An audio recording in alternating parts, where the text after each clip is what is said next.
Hello, Avinash. Okay. Yes.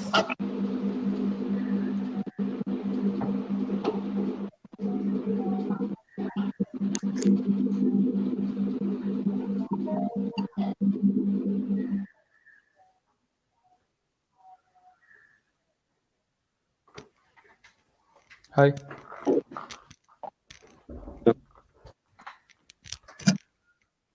Hi, Avinash.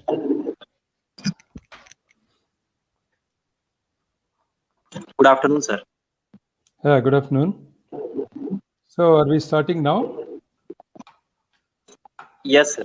Starting in short duration.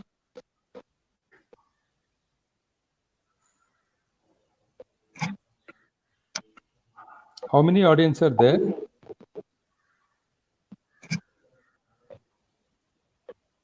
Sir, students are joining from the YouTube live session of MMCO's official YouTube channel. Okay. More than 50 students are joined it, and students are joining now. Okay. More than 50, right? Yes. Okay.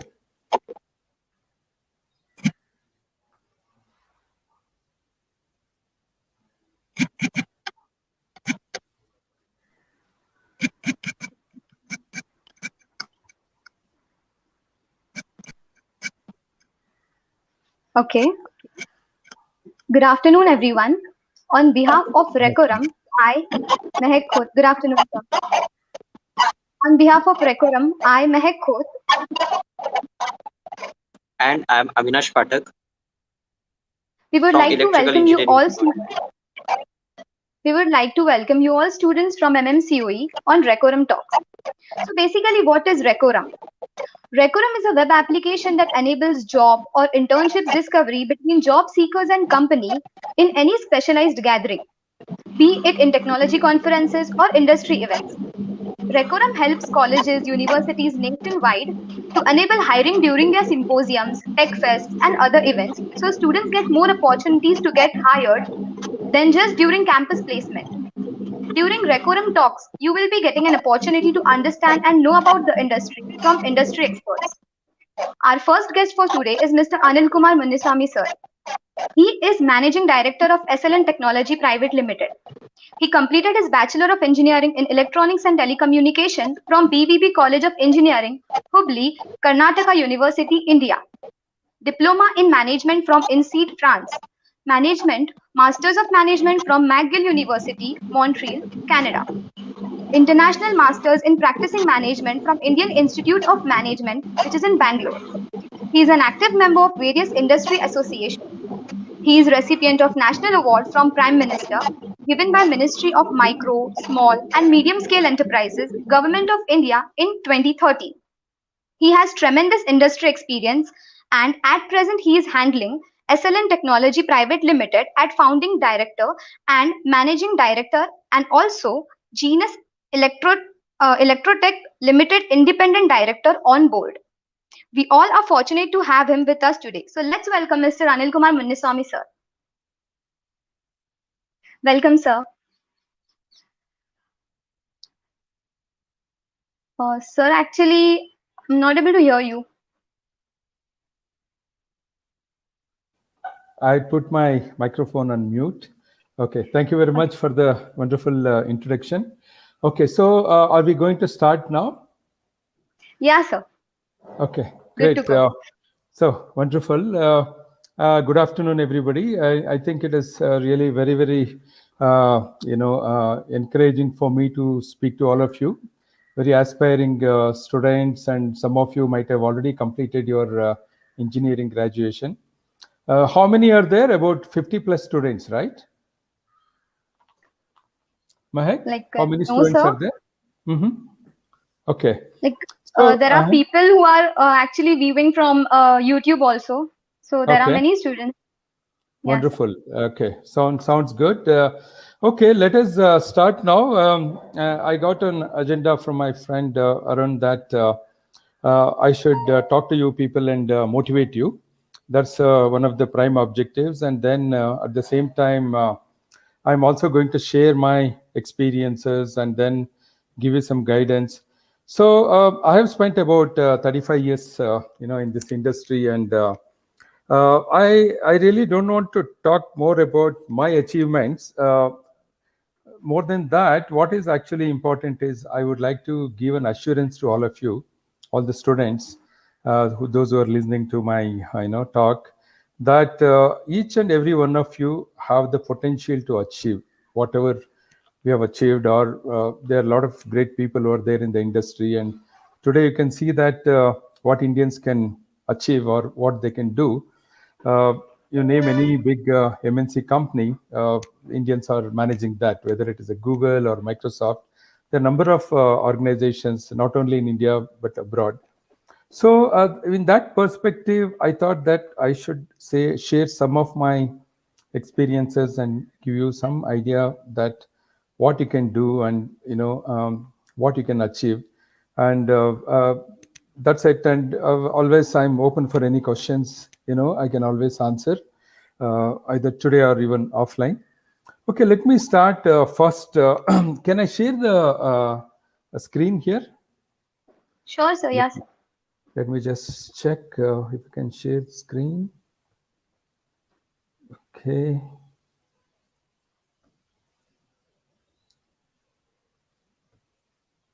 Okay. I'm end of the presentation. Okay. Can you see my screen now? No, sir. No? That's a challenge we have actually with the technology. Okay, I just did what it says on the thing, but you're not able to see my screen. Let me check where is the problem. Okay, maybe I need to press one more button or something like that. No, share audio. No. Okay, I think you should be able to see my screen now. Can you see my screen? Yeah, sir. Okay, wonderful. That sounds good. Let me just get back to the presentation. Okay.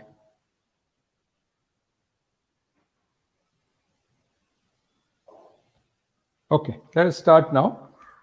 So, I'm an entrepreneur for the last 25 years. That means I started my company in 1995. But before that, I used to work for other private companies. And then until today, I'm an entrepreneur and continuing my journey. And for entrepreneurs, there is nothing like retirement or something like that. As long as you want, you can work. That's one advantage we have.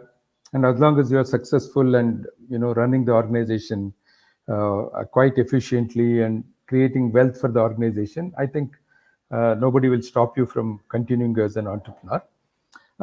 Let me just tell you one mantra which I learned from one of my gurus in the very beginning of my career. Probably I started working, and then I was also, like most of you, I was having a lot of questions in my mind. I was not sure what is the right direction to move forward, whether what I'm doing is correct or not. So I met one guru. I can say he's actually an industrialist himself.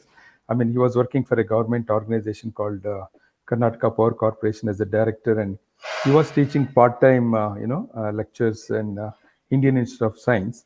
So I happened to meet him accidentally, and one thing he taught me, one very very good lesson I want to share with all of you today. So what he said. Let me just. How can I change the slide here?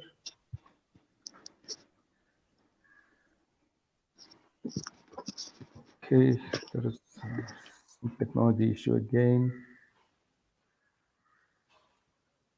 Okay, can you see the second slide now?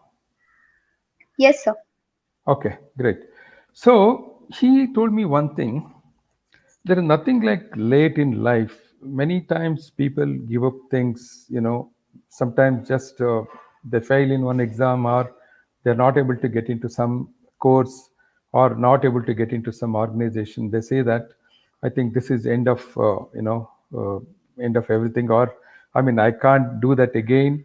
It's already late. So I've seen people telling that soon after their graduation, if they fail to get in some organization, or if they fail to get an admission into another college, they get highly demotivated and they say that, oh, it's already late. But my professor told me that there is nothing like late in life. That is the first mantra I learned, and that's one of the reasons for my success also, I can say. The reason is I always felt that I always wanted to do so many things, but sometimes, the years will run fast, and then you realize that already you are, 25 years old, 30 years old, 35 years old. Then you think, oh, it's already late. I can't do that, this thing or that thing. So that is one thing that also happened very accidentally, because after I completed my graduation, I was an expert in, say, microprocessor designing and programming. So my first motto. Let me just take you to that slide, the next slide. I think that can give you a better idea exactly how my journey started. So let me tell you those days. I'm talking about something like 1986. Okay, in those days, there are not many options, unlike you people have. So today, the market is very big. Not only in India, it's international market. You can go to any country and work. It's so many fields are there for the same skill sets. What you get, even a civil engineer can join a software industry. A chemical engineer can go to a software industry, or you can become a mechanical design engineer. So there are options are plenty. But those days, once you complete your engineering, we had only one option, or a couple of options, let us say that.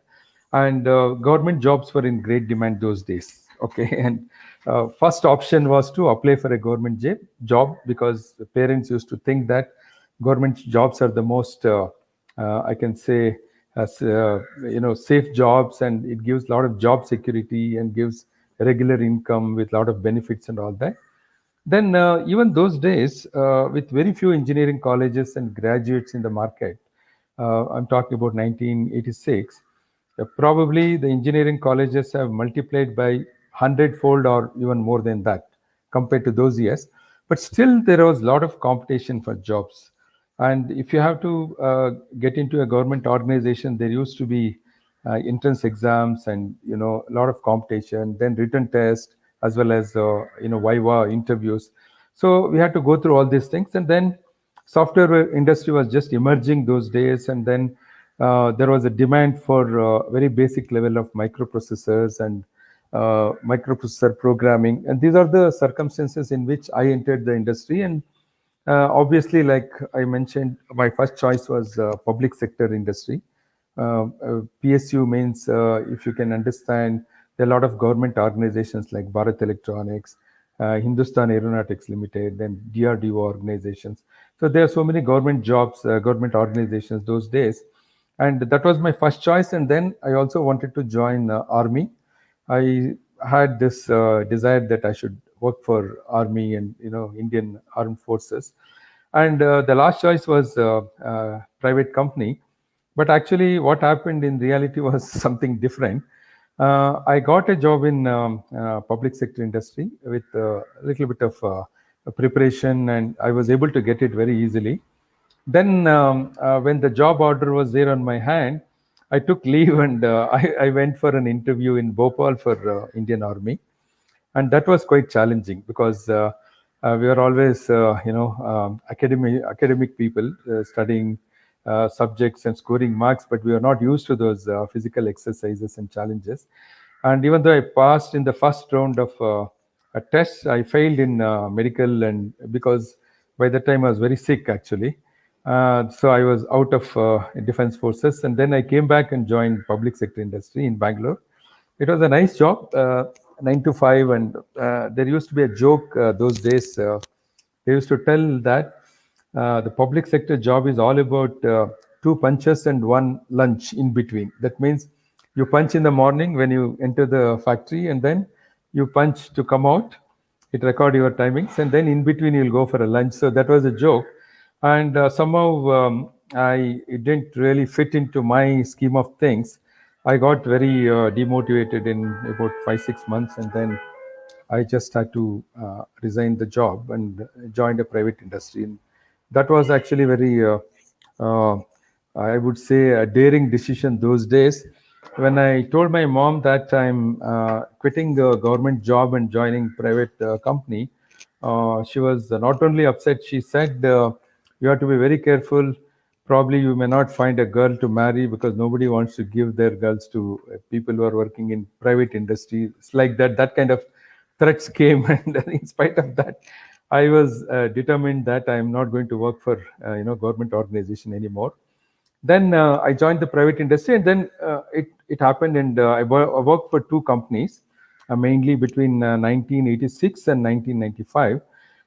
Both the companies gave me a very good experience, and I learned how exactly the industry works, what are customers' demands, and then how one should really service customers. So there are a lot of learnings. There is, which is a very valuable asset for me even today after so many years. Whatever I learned in the first 9 years of my experience. But of course, today things have changed. You people have a lot of options. You don't have to really get into a job. You can see the ecosystem of startup companies. There are thousands of them. They say that India is the second largest startup companies in the world. India has highest number of second highest number of startup companies in the world. So that is a kind of scenario. But again, even starting a company or working for a startup is also an experience by itself. That gives a completely a different perspective. So we can come to that later. Let me just change. Okay, I think happen.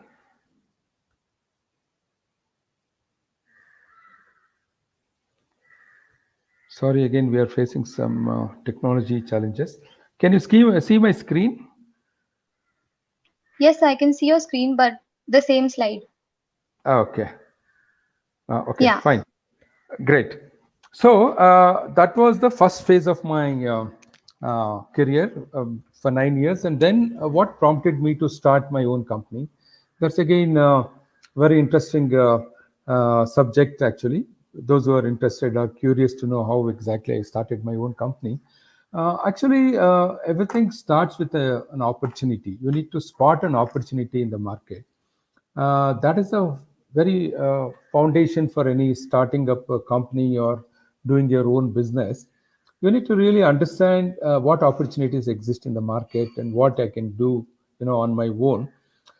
Those days, what actually prompted us, it was not actually I want to be my own boss and I have a perfect business plan.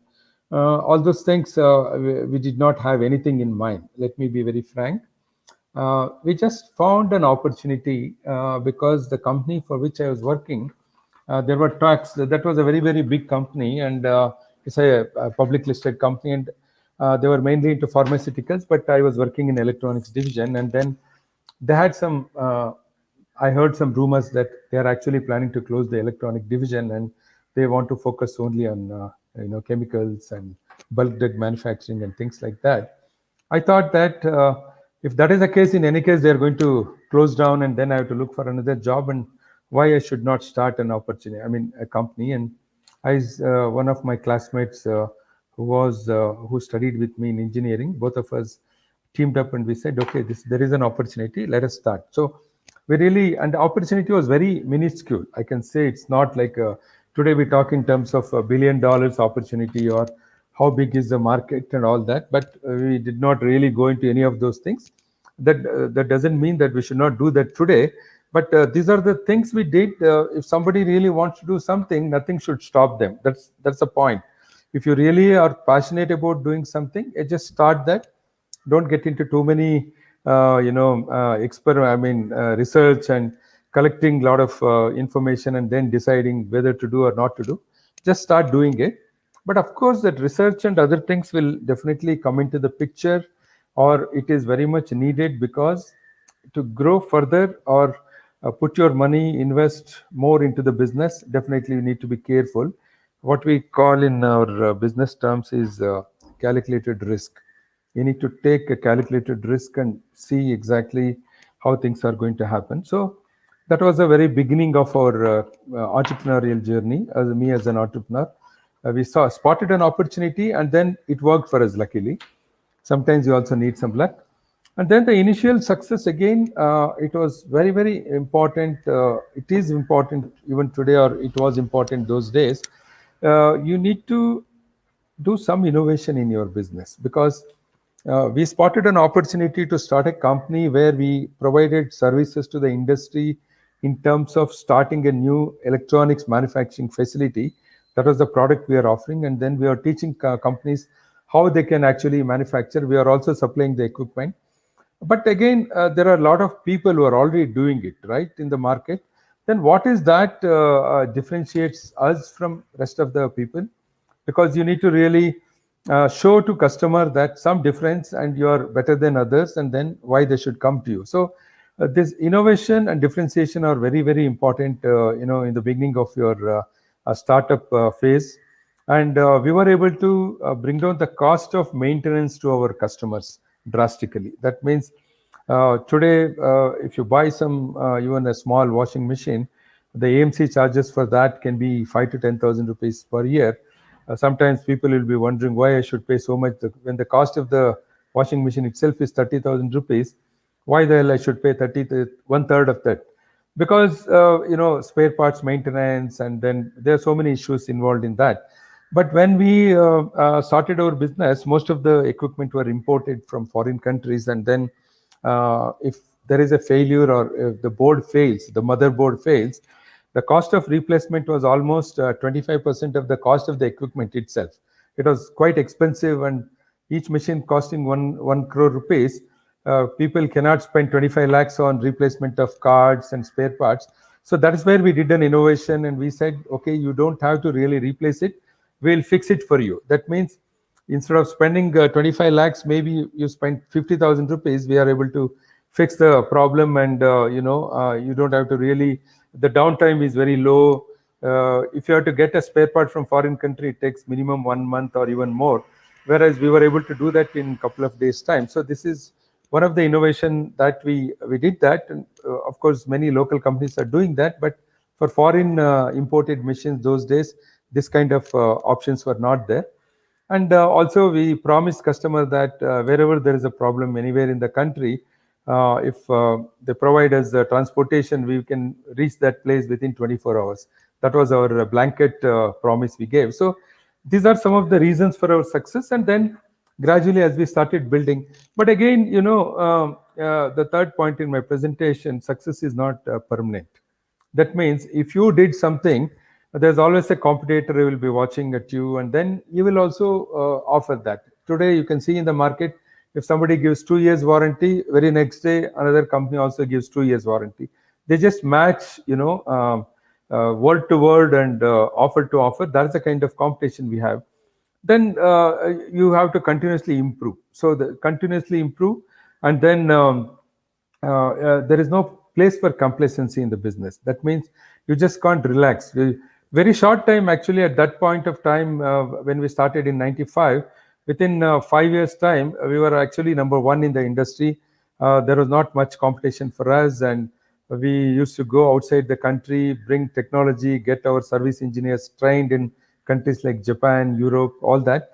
We were able to do that. But again, if you think that, okay, I'm the best and I'm number one, then somebody else will also start doing it. And then you have this problem of, people who are working for you, where they'll quit your company for better salaries, join your competitor, all these kinds of things will happen. So then came the next question.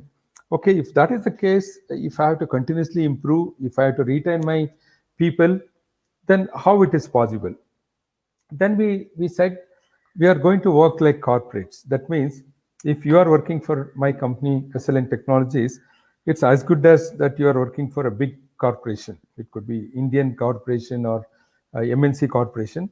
So what does it mean actually? It means that in terms of salary, the perks, benefits, whatever you get in a bigger company, we'll promise you the same thing. Plus, we'll give you additional perks of sending you abroad for training, and working with the best equipment in the industry, something like that.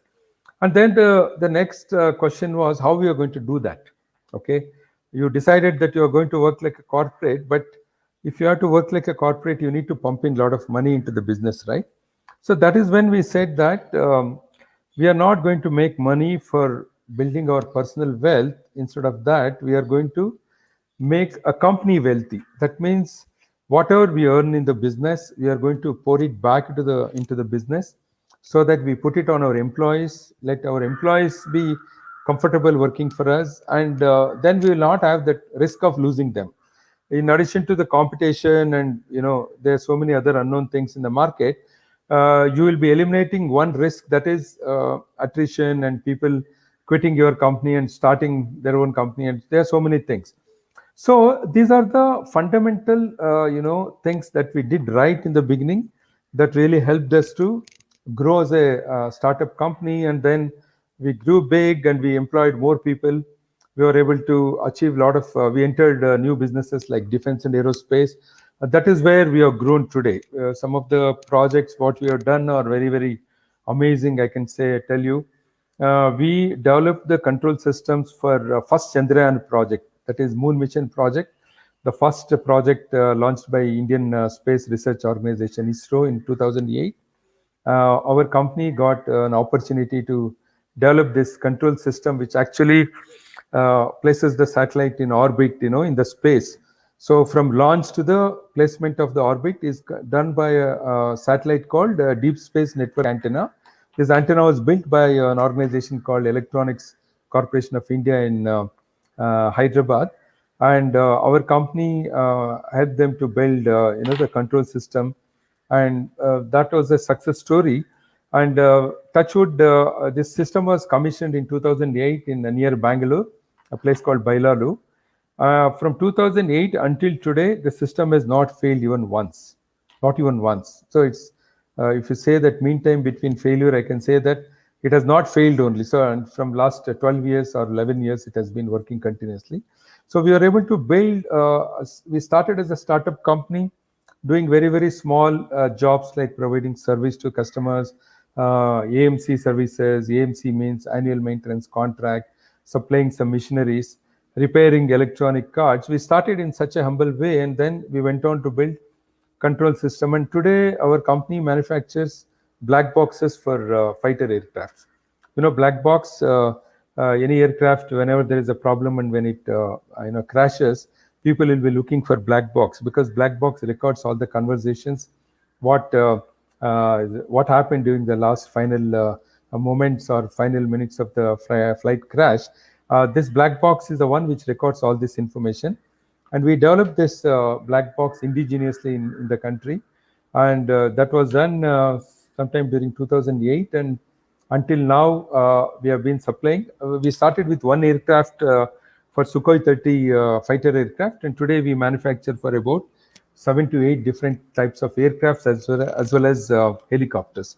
So now I'm coming back to the point I mentioned in the very beginning, that I mean, I can keep on talking on our achievements endlessly, but what I want to really assure you, all of you today, each and every one of you who is listening to this talk, you have actually capabilities to become much, much bigger than me or somebody else. If someone has become CEO of Microsoft or Google, you people have the capabilities and potential to become CEO of even much bigger organization. So let me tell you some of the great organizations like GE, General Electric. Jack Welch, who unfortunately died a couple of years back, he retired as a CEO of that company. He joined as a foreman. Okay, foreman means like a supervisor kind of thing in the organization, and he grew all the way. He worked only for one company throughout his career. He joined as a foreman and he retired as a CEO.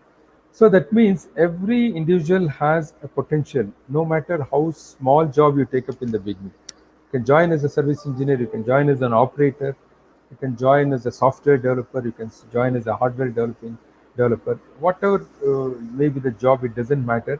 It all depends on your hard work and your passion, your commitment. So these are very, very important. So let me just change my slide. Okay, so when you pass out from the college, there are a lot of questions in your mind. So most of the people who graduate, for the first time, they become graduates. They have a lot of questions in their mind. Okay, first question is whether to join a company or go for higher studies. What go abroad for higher studies. Uh, going in India is one option. Then going abroad, which is a costly option. Then what type of job to join? Okay, these are some of the typical questions. Like we also had, except that I didn't think much about going abroad for studies. I don't know whatever is the reasons. Okay, and then which sector has more demand? This is one thing constantly people keep asking me even today. If not students, their parents will ask me. They'll call and check. My son wants to do, he wants to join a company. Can you tell me which company has potential, good growth potential, which is good company? All these questions will come. And then you also get whether the company you decide, you already have a call letter. They have a couple of call letters. Younger generation is more smarter than us, and they always prepare and go and join. They get call letters for a couple of companies, and then the decision is which company to join, whether X company is good or Y company is good.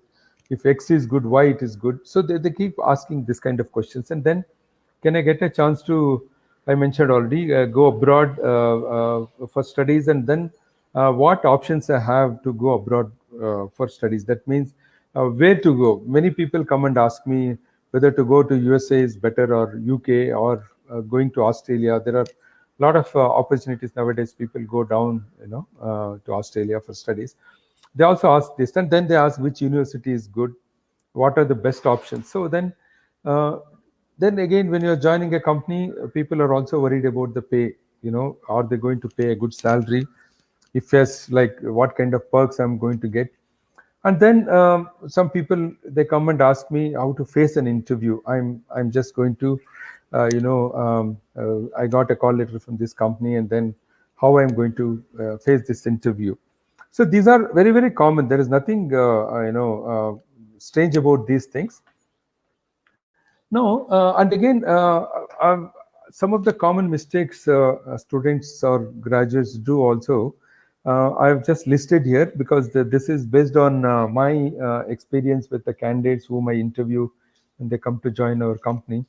And then I meet a lot of people, whenever I participate in some seminar or some kind of get-togethers, people obviously come and ask a lot of questions. And so one of the things I've noticed is people have low confidence till they get their first job.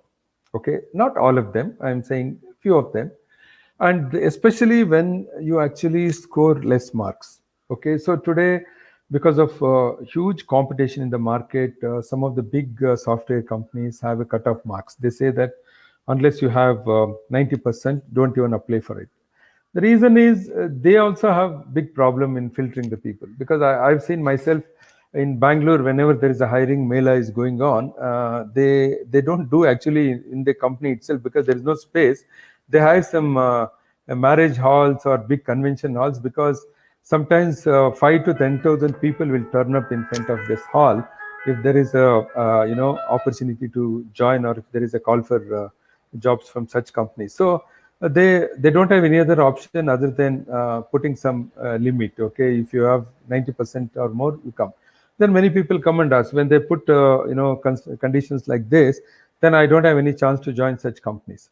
So that is actually not true. So in the first level, if you want to get in that kind of competitive environment, yes, they have this cutoff marks, but that should not really lower your confidence. That's what I want to convey to all of you, because you have plenty of other opportunities. What if you don't get in the first instance? There is always a chance to get with little bit of experience. You can always go back to the same company, and they always pose some lot of challenges. Sometimes they'll tell you, they'll ask you, if you have applied to our company in the last 6 months or 1 year, don't apply again.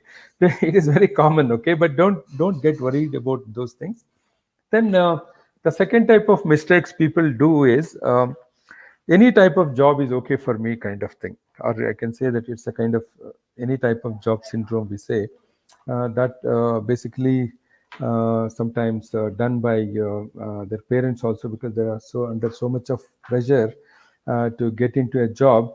They will tell why you are particular about joining only this. I think this also should be good. My friend has a company. Why don't you go and join? So this is something which you should not easily accept, in the sense, if you are passionate about becoming a software engineer or a hardware engineer or a mechanical engineer, civil engineer, you pursue your dreams, because there may be some entry barriers to get into such jobs, but it doesn't mean that you cannot get into that because you don't have good marks or you're facing a lot of competition or entry barriers. But if you keep pursuing that, definitely you'll get into that, and then they cannot find a better person than you who is passionate about doing such kind of job. Okay. In fact, now I've seen a lot of people at one time they migrated to software jobs from all kinds of fields like mechanical, civil, chemical, everybody, production engineering, everybody went into software jobs, and then they're all facing midlife crisis, because after working for 10, 15 years, they're a bit tired or bit lost interest, and now they don't know where to go, because they're basically electronics, civil engineer, but now last 15 years they have worked only in software industry.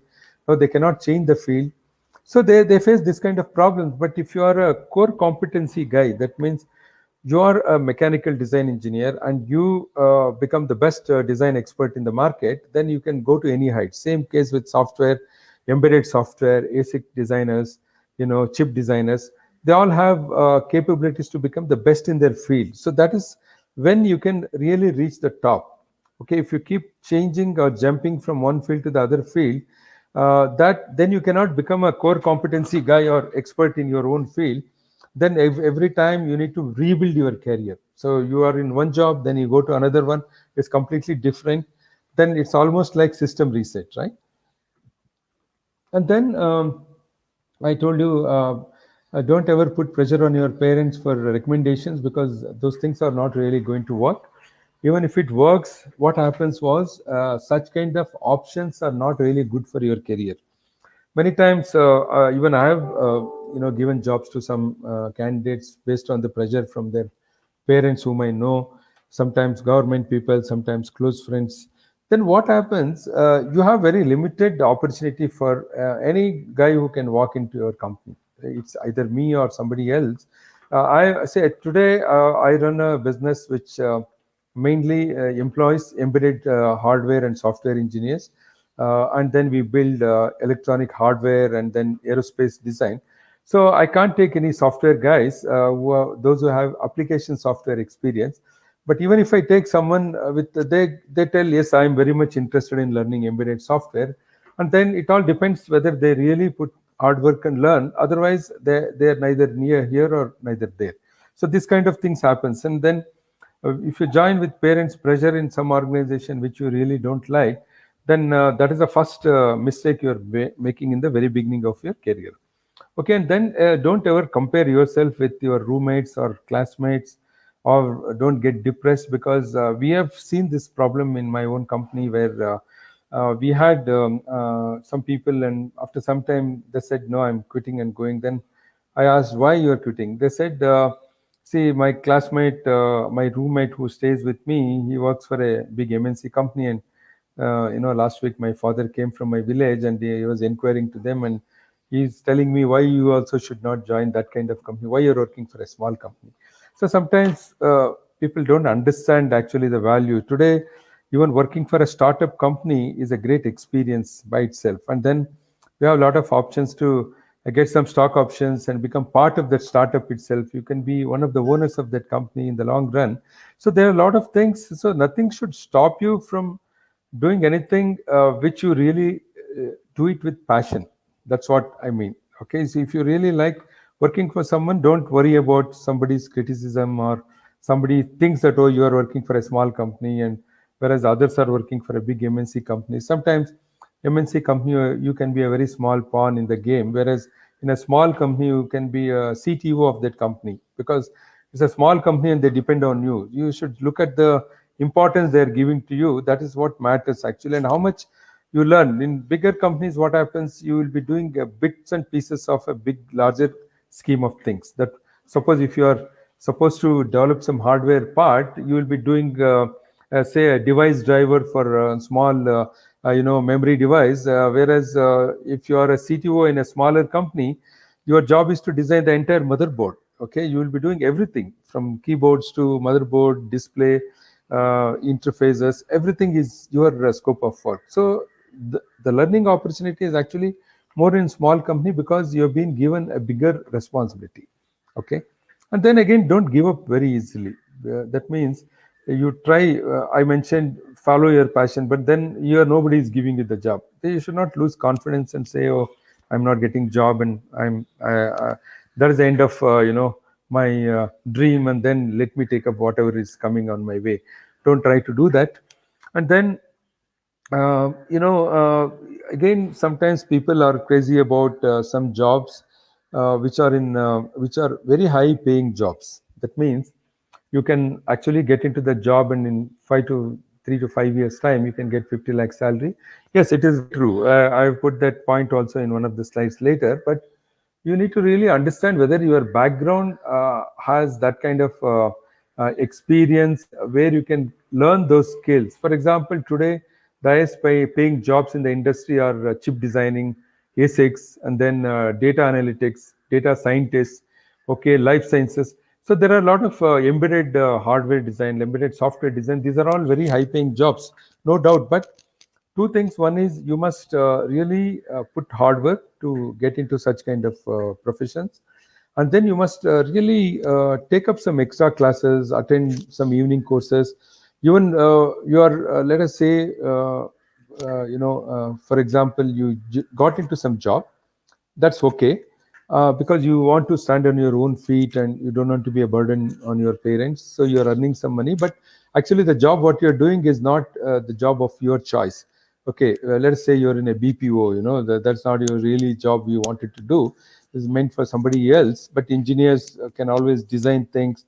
They can think analytically. So you wanted to become a software engineer, but you wanted to enter embedded, okay, for example, embedded designing profession. But in your current job, that option is not there. Take up a unique course. Say, I've got a friend of mine. He was actually a customer of mine, I can say.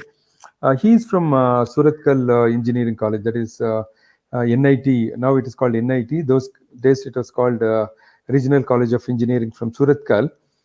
He was actually working in a manufacturing environment, but his heart was always in chip designing. So see the vast gap actually. But this guy was my customer actually. Like I mentioned, when I was an entrepreneur, when I started, I was supplying machineries and technology to these manufacturing companies. So I met him, and then one day he asked me, I'm very much interested in joining chip designing company.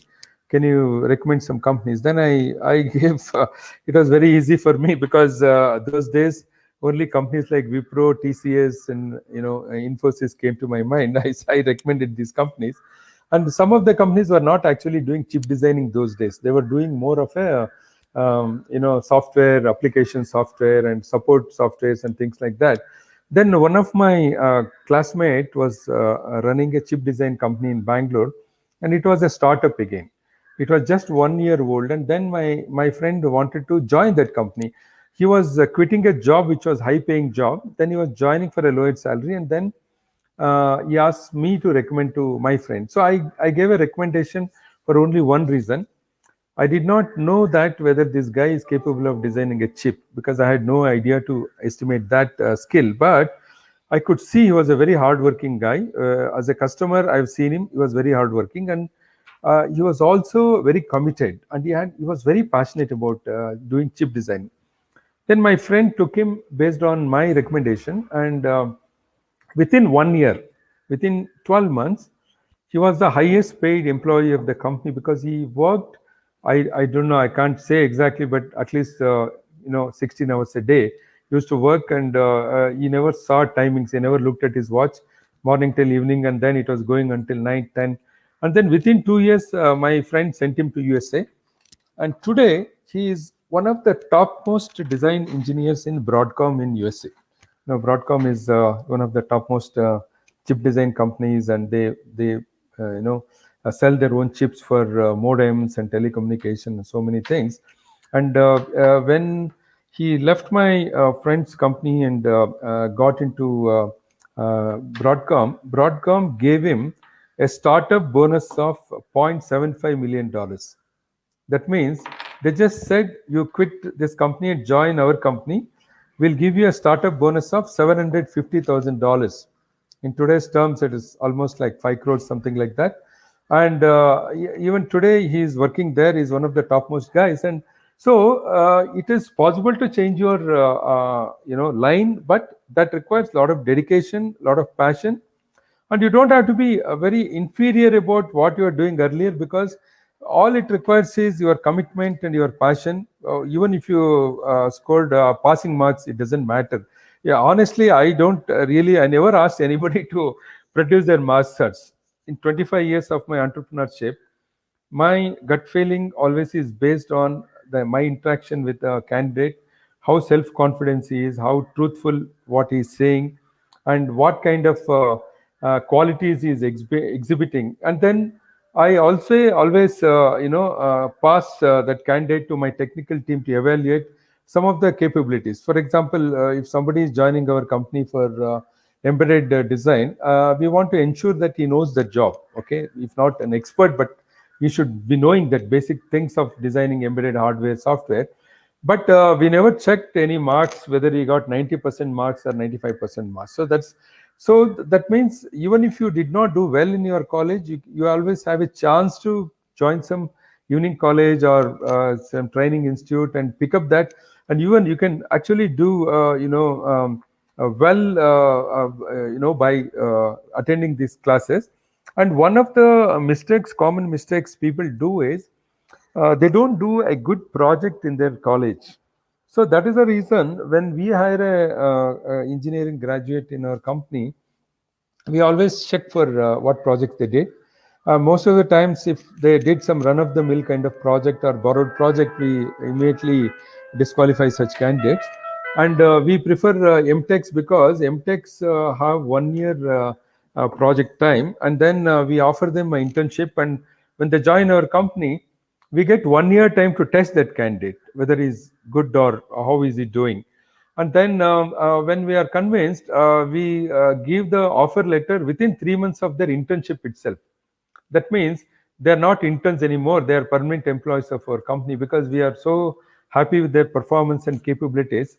So that is why they were able to do that, because their project duration is long. So I've been mentoring a lot of colleges also. I tell them that please don't give project work in the last semester to your students.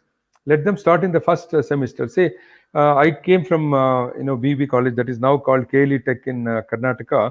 It's one of the top colleges. It has gained a fantastic reputation. I was surprised to see that they give projects in the very first year to the engineering students. Okay, and they conducted a project fest, I can say, where there was a competition among 250, 300 students, and each project is given to some 4 or 5 groups, and then they compete against each other. Whoever designs the best project based on the same theme, they get the prize and all that. So that gives a lot of confidence for students when they are in the college. If they do the project on their own, when they go to the industry, they can walk away with the jobs just like that. So that's my personal experience. Okay, so I think I have given you enough tips for you people. Let me go to the next important slide. I can say the single mantra of my life is continuous learning.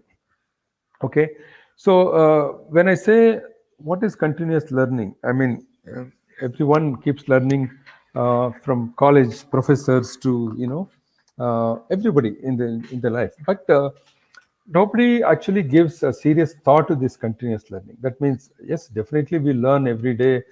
People who are cooking, they become experts in cooking and they learn new techniques to do that. And people are in some sports, they become even more. So that is, I'm not saying that actually. Continuous learning is something much more serious, which is related to your career.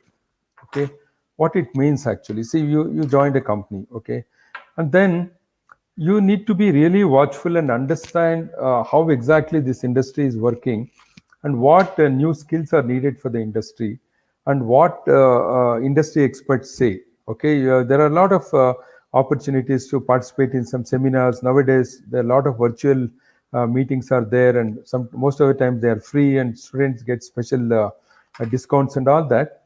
Try to understand what kind of technologies are there in the market, and whether you learned.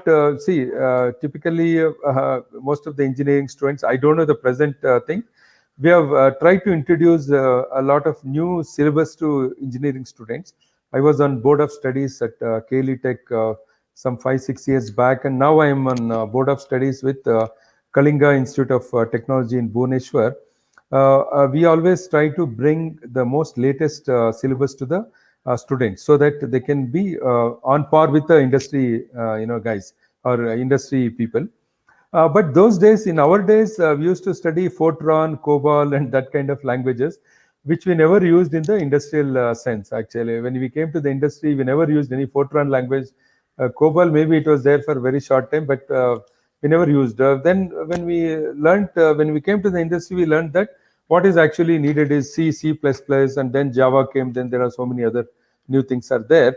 Open, RT Linux, and there are so many things. So when you come with certain skill sets, some knowledge, but that is past actually. I can say that is only for the college. But when you actually come to the industry, you must really understand what industry needs and how you can upgrade that. So that is what I meant continuous learning. That means from this year to next year, there has to be some learning, some new knowledge has to go into your mind, and then how you compete. Sometimes in companies, you need to compete with others also to get promotions and get better projects. Only if you are successfully pelting out projects, your boss will give you a new project. If you are not able to complete the same old project, you are stuck with one project for 4 years or 2 years, whereas your colleagues who are very good in completing projects, they would have completed 5 projects. Then you see who has much better chance to get a better job. So why you could not do that? Because either you did not put much efforts in completing the project, or you did not put much efforts in learning it. Sometimes you have to learn from your peers. Sometimes you have to learn from your. Absolutely, there is nothing wrong in going back to college and asking your professors, "Sir, we are not able to understand this. You have any idea how it can be done?" So nowadays, most of the college professors are also mentors, because they are mentoring startup companies. And in fact, we are encouraging more and more college professors to do the project themselves along with the students, so that when student completes their 4-year term and goes out of the college, the project is incomplete. At least professors can take it forward with the next set of students using their knowledge. So these things are working well, and they have a lot of knowledge. You can always go back to them. Or, as I told you, you can always join some private institute for respective technologies, and you can learn that. Okay. So this is what I said. Just to very shortly, I don't know how much time is left now. How much more time I have? Mahek? Yes, sir. It's already 4 o'clock. You have 15-20 minutes, sir. Okay, great. I think I'm coming very close to end of my talk. Okay, so just to give a brief idea about my continuous learning, I told you that I started my company in '95 after working for 9 years. During those 9 years, I joined many courses in Indian Institute of Science. I learned, principles of management. I wanted to learn more on the management side. That was very much needed at that time. And then I learned principles of financial management. And then I also did a program with IGNOU. I don't know how many of you know IGNOU is Indira Gandhi National Open University. I did a marketing management course.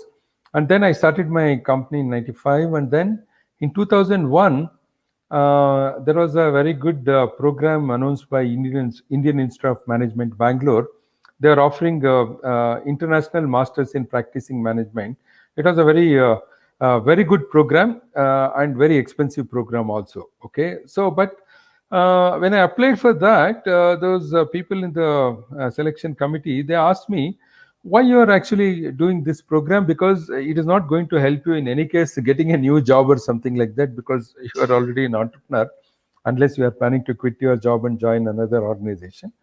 But you already have fairly good experience also. And but for that program, the minimum experience needed was 15 years. So I qualified for that. So that is the reason I applied in 2001. And then the beauty of that program was we were supposed to study in 6 different countries. Okay, the first program started in London, in UK, in Lancaster University, and then we went to McGill University after 4 months, and then we came back to Bangalore IIM, and then we went to France, INSEAD, then to Japan, JST University, and then we went to Korea. So, and in my batch, we had about 33 students, and out of 33, only 5 students were Indians. Rest of the students are all foreigners.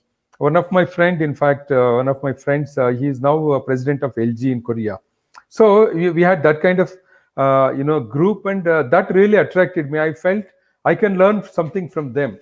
So that was the motivation. And then 2001, it did not stop me from getting into this program and learning new things. I went on doing that, and then further I took my master's degree from McGill University, and I completed my INSEAD diploma program also.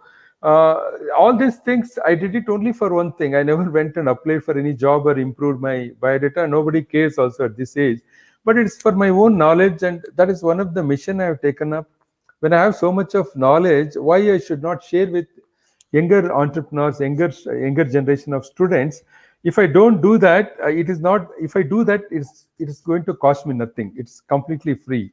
But if I don't do that, I'm actually doing a crime, because I'm not teaching what I learned from all these institutions and courses and programs and all that. So that's the reason I'm actually passionate about sharing my knowledge with others, so that if they can also become like me or much better than me, then we'll have more entrepreneurs in our country, right? Or more capable students who can contribute more to the industry. So that was the thing. And then later on, I also joined a PhD program in XLRI Jamshedpur.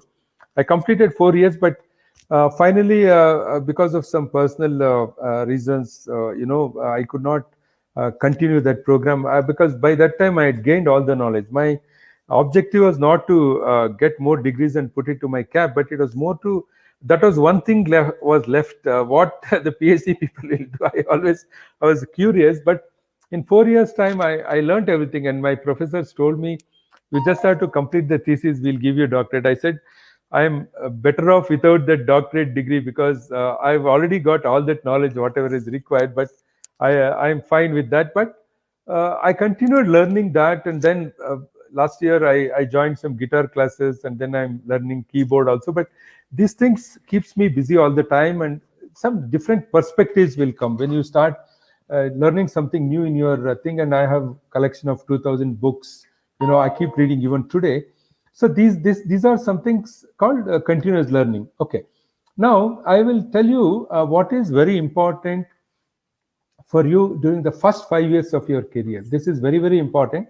You must actually note this very carefully. They are not really Brahma Sutras or something like that. They are not actually very difficult to follow. But most of the times, nobody will tell you that. If today you want to really learn something, what is good for me, how to make wealth, or how to do this, that, people suggest very big books and all that. But we have gained this knowledge after working as an entrepreneur, working in companies, and then reading books. But you people can straight away jump to that. I mean, I'm not stopping you from doing all that. See, for a starter who joins any company in the beginning, a good job offer or good break will come only after a minimum experience of 2 to 4 years. I'll tell you why. Whoever I have recruited in our company, say some great companies like Infosys, Wipro, TCS and all, they have fantastic training institutes. Infosys has a great training institute in Mysore, and TCS has in Trivandrum, and similarly Wipro has a fantastic corporate office. They train people for 6 months to 1 year, and then they put them on the job. Even then, after getting 1 year training, these engineers are useful only after 2 years, because 1 year training doesn't mean that they become experts in 1 year and then they work on the projects. In our company, we don't have that luxury. We are a small company with 100 plus people. we always give training on the job. That means on the hands-on training we'll provide. Sometimes it is little costly for us, but we don't have any other option. That means a candidate who join our company work for 2 years minimum on projects, assisting other seniors and doing whatever they can do. And many times we have seen some of the younger bright students, candidates who join our company, they become capable within 1 year. They started doing designing boards and writing softwares within 1 year. But if that happens, we are very lucky. But on an average, I will tell you, minimum 2 years goes for training a candidate. Then the next 2 years, they get a chance to work on live projects. And then, as I told you earlier, it all depends on how efficient you are. The next 2 years, it depends whether you are going to work on only one project or you are going to work on 4 projects. Okay. The more you complete the projects, you will be putting more feathers in your cap, because in industrial sense, they only test how many projects you completed, what kind of very different experiences you have. And then by the time you reach 2 to 4 years experience in a company, then you are in great demand. Okay, I will tell you, in some fields like chip designing, embedded hardware design or software design, you can people with 2 to 4 years experience can get salaries up to 24 to 36 lakhs very easily, very easily. In fact, I've seen sometimes when people quit our company, we ask them why you're quitting. Then they'll give us a job offer which we can't match, because whatever I'm giving, they come with a job offer exactly 2 or 3 times more. So that is the kind of potential. So many times people ignore this fact that the first 5 years of their career is very, very important. They have to put double the hours. Actually, if they put 8 hours, probably another 4 hours extra is required in the company, and then another 4 hours on your own learning new skills. That's very, very important. Okay. Then the third point, what you do in the first 5 years decides your career in the next rest of your life. That's very, very important. But the most important thing I will tell you, along with your core competencies, you must improve your communication skills. I'm not saying that you don't have good communication. I'm not even talking about English as a communication language. What is very important in communication skill is you need to collaborate with people when you are working in projects, and then you must put your point very clearly across the table and let other people understand. Communication with your subordinates, communication with your superiors, communication with your customers. These are the three things, important things. That means if you can master your core competency and communication skills, I think nobody can stop you from climbing the ladder. One day you can be the CEO of that company also. I can give you in writing. This is very, very a proven concept. I've seen number of companies, not just in my company, in other companies also. And the last advice I want to give you, learn how to manage things, then just doing things. There's a lot of difference between these two things. Doing things, that means you don't want to really delegate work to your subordinates or your colleagues, because many times you are worried that whether he learns the tricks from you or you are teaching them too many secrets, whether I will lose my importance in the company. So people have this tendency of trying to do everything themselves. Okay, this is not really a good, I would say, a way of growing in the company, because we always say that unless you teach others, you cannot grow up in the ladder.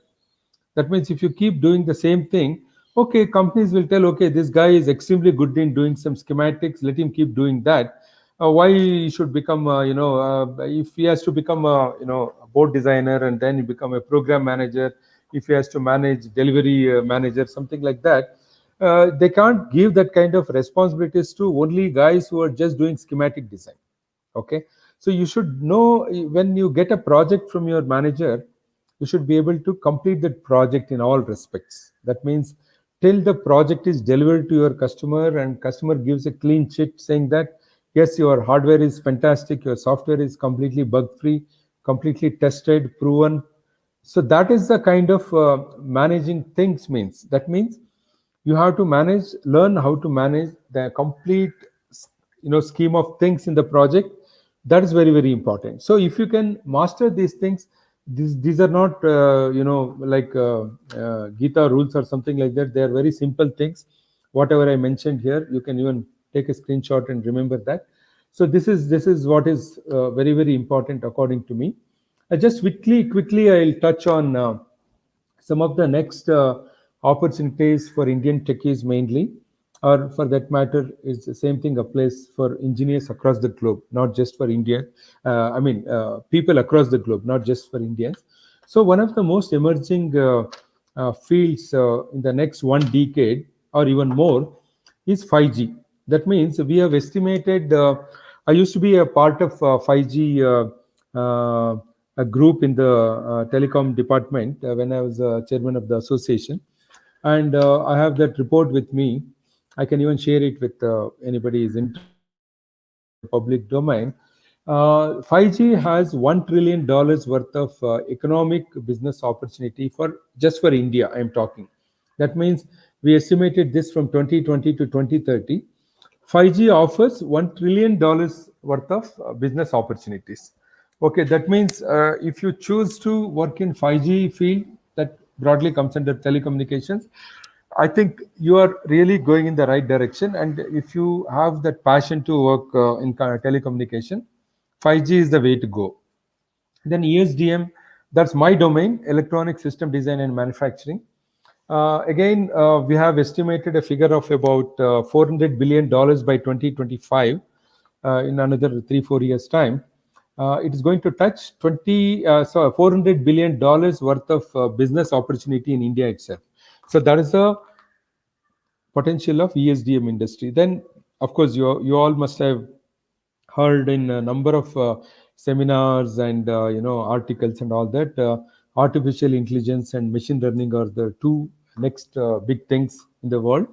These are definitely going to rule the market. I don't know. I can say easily for next 50 years or so. Okay, that's my gut feeling. Then, of course, data analytics. They are all these fields play hands in hands. For example, data analytics and AI and ML, they all go together. And then EVs are basically electric vehicles, and definitely electric vehicle is the future. Okay, that also includes autonomous vehicles and all that. And then electric vehicles has a lot of things. For example, in the past, electronics was gradually increasing as a part of percentage of automobile. Electronics content was somewhere started from 10, 20%, 30, 40, 50, 60%. Today, the content of electronics in an electric vehicle is 90 plus. That means, except for wheels and some steering wheel and tires and then a body and all that, everything is electronics there. Okay, the motors drive the engine. I mean, there is no engine actually; it's just a motor, and then the BMC we call the battery management system, and then a lot of electronics inside, like connected cars we call. So EV is the future. Then life sciences. I mean, there was always a demand for life sciences, but in future also it will continue to grow, especially in corona pandemic and all that. The importance for life sciences has further increased. And then startup ecosystem is another opportunity for techies, where you can start your own company and then integrate align yourself with the rest of the other industries. You can be a small part player to a major player, and then with that experience you can get into any of these fields.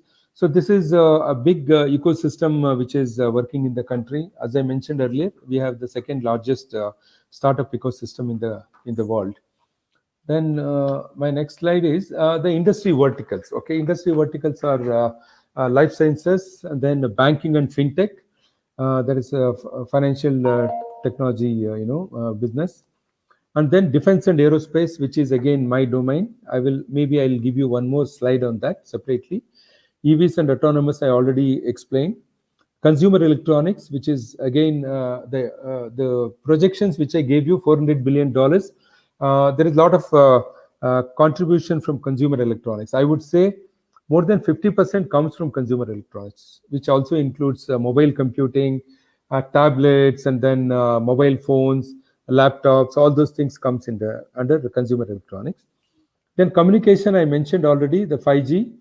Then e-commerce. E-commerce is another very interesting, business vertical which has come up in the country, which is going very, very rapidly. It again, e-commerce is going to be the future. Then food industry and travel and hospitality. Travel and hospitality at this moment is suffering very, very badly, unfortunately, because of this COVID, what kind of restrictions we have and all that. But it's going to catch up. But a lot of other industries work with travel and hospitality. That means when I talked about software industry, software, major work goes towards travel and hospitality, then insurance. So there are almost every field, I can say, today is growing very, very fast. So you need to identify yourself with which industry you want to go in the future. Okay, so one slide I'm just mentioning about defense and aerospace, since that is my domain expertise. Definitely, defense and aerospace industry is going to grow. Just to give an idea, the global aerospace and defense budget is about $2.1 trillion. So that by 2023, this report, I think Deloitte or some, I took these numbers from consulting group Deloitte, I think. $2.1 trillion. And then Indian defense budget is going to cross $50 billion by 2023. That means per year I'm talking about. So we have this kind of budgets for defense, and definitely it's a big industry, but at the same time, it's a tough market to enter with high entry barriers. It's not so easy for newcomers to enter this, but once a newcomer somehow struggle and enter there, he stays there for a long time, because things doesn't change so rapidly in defense, unlike other industries. Technologies also, because they always want a very proven, rugged, tested technologies, and then they don't have luxury to change it very often. You can change mobile phones 4 times in a year, or at least 2 times in a year. Okay, when there is a new phone, you can buy the new phone and throw the old phone or exchange it. But in defense, sometimes to test a device may take about 1 year. Okay, for example, my black box takes minimum 6 months to 1 year for flight trials, and then before that, there are a lot of other things. On an average, I can say a very good component, a very critical component, or mission critical component, engine displays, and then black boxes, and then single board computers, which goes on the aircraft. It takes at least 5 years time to develop, test it, and properly and deploy it to the market. So that's a minimum time I'm talking. Sometimes it can take even more. So that means this industry is good, but it comes with the caution that it takes time to penetrate this market, and then even majority of the startups have failed to penetrate defense and aerospace because of this kind of challenges they face. But for people, job aspirants, definitely it's a good industry to get in. Okay, there is absolutely no barriers for all of you to get into this industry, but you need to really identify, because I've seen most of the times people make some wrong choices, and then they get into some course in the very beginning, something called aerospace engineering or something like that, and then they come and apply to our company, and then we realize that actually they don't fit in our company, because aerospace and design, they basically teach something else completely. They either teach designing of mechanical aircraft or something else, or overhauling what you call that MRO services. But actually what we need is ESDM guys, ESDM people. That means electronic system design and manufacturing professionals who actually design, of course, even mechanical engineers also fit into this, because they do mechanical engineering, CAD, CAM and all that. So all you people who are listening there, I understand you are all from electronics and telecommunication. You all have equal opportunities for aerospace and defense, and ENC, communication engineers, even electrical engineers, they can play a major role in this industry.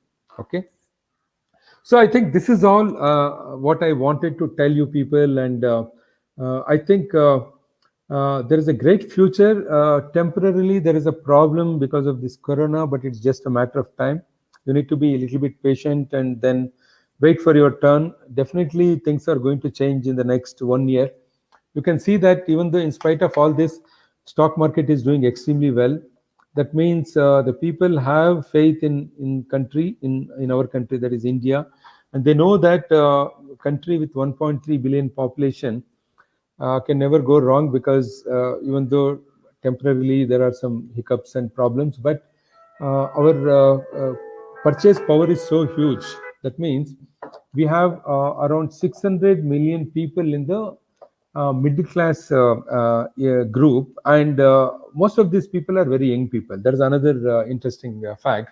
So that means our purchase power is very high, and our demand for certain goods and services is rapidly increasing in our country.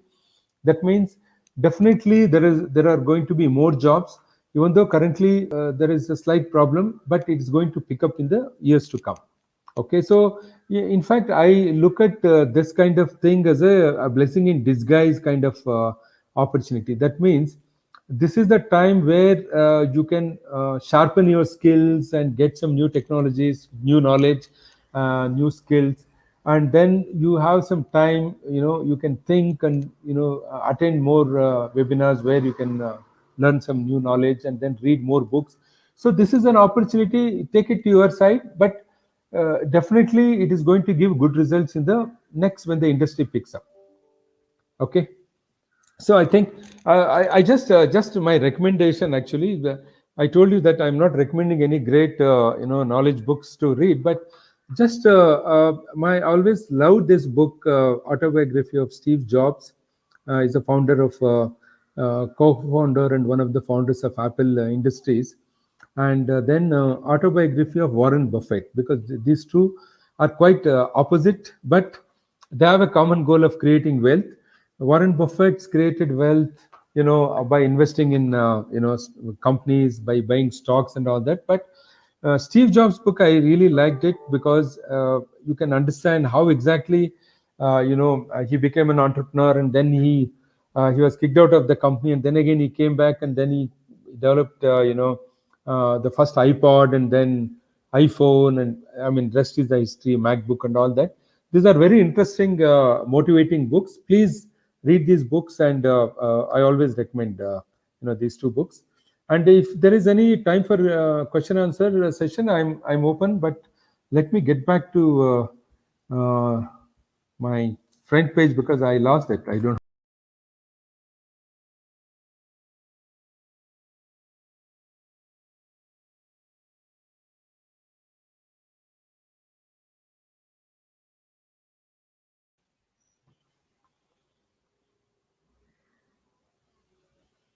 Okay, so Mehak, I think I've done with my talk. Any questions? Hello. Yeah. Yes, I'm done with my talk. Can you hear me?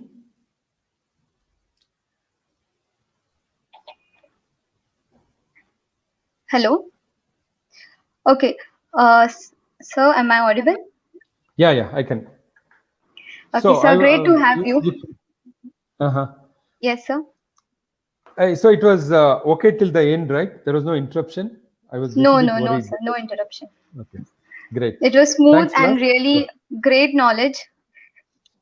No, Everything nothing. was too good. Even great achievements, sir. The moon mission, also development of control system. Thank you Yeah, so much, sir. So yeah. there are some of You're the welcome. questions from student side. Yeah, please. I'm very happy to answer these questions. Okay, so first one is from Shubham. Mm-hmm. As a fresher, there is more confusion for any job. It's been seen that there are CNC operator job or any workspace type of job for fresher. Should a fresher Okay. join that kind of job? Uh, it depends on your previous educational background, but I always recommend don't sit idle at home. Join any job is fine. It doesn't matter. But as I told you in my talk, plan for your most passionate thing that you want to do. So sometimes what happens, if you sit at home, then you will get into more thinking, and people will ask why you are sitting at home and all that. To avoid that, get into any job. It doesn't matter. In fact, I started. I did lockdowns in the very first 1 year. I did 3-4 different types of things, and then I settled after a couple of years later. It takes time for someone But I've seen. I'll give you one example. One of my classmates, close friend, he was after completing engineering, he went to Bombay, and one day I was just talking to. After 1 year, I was talking to his sister.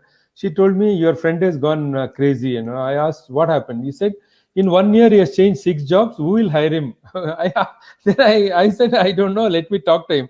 I asked him.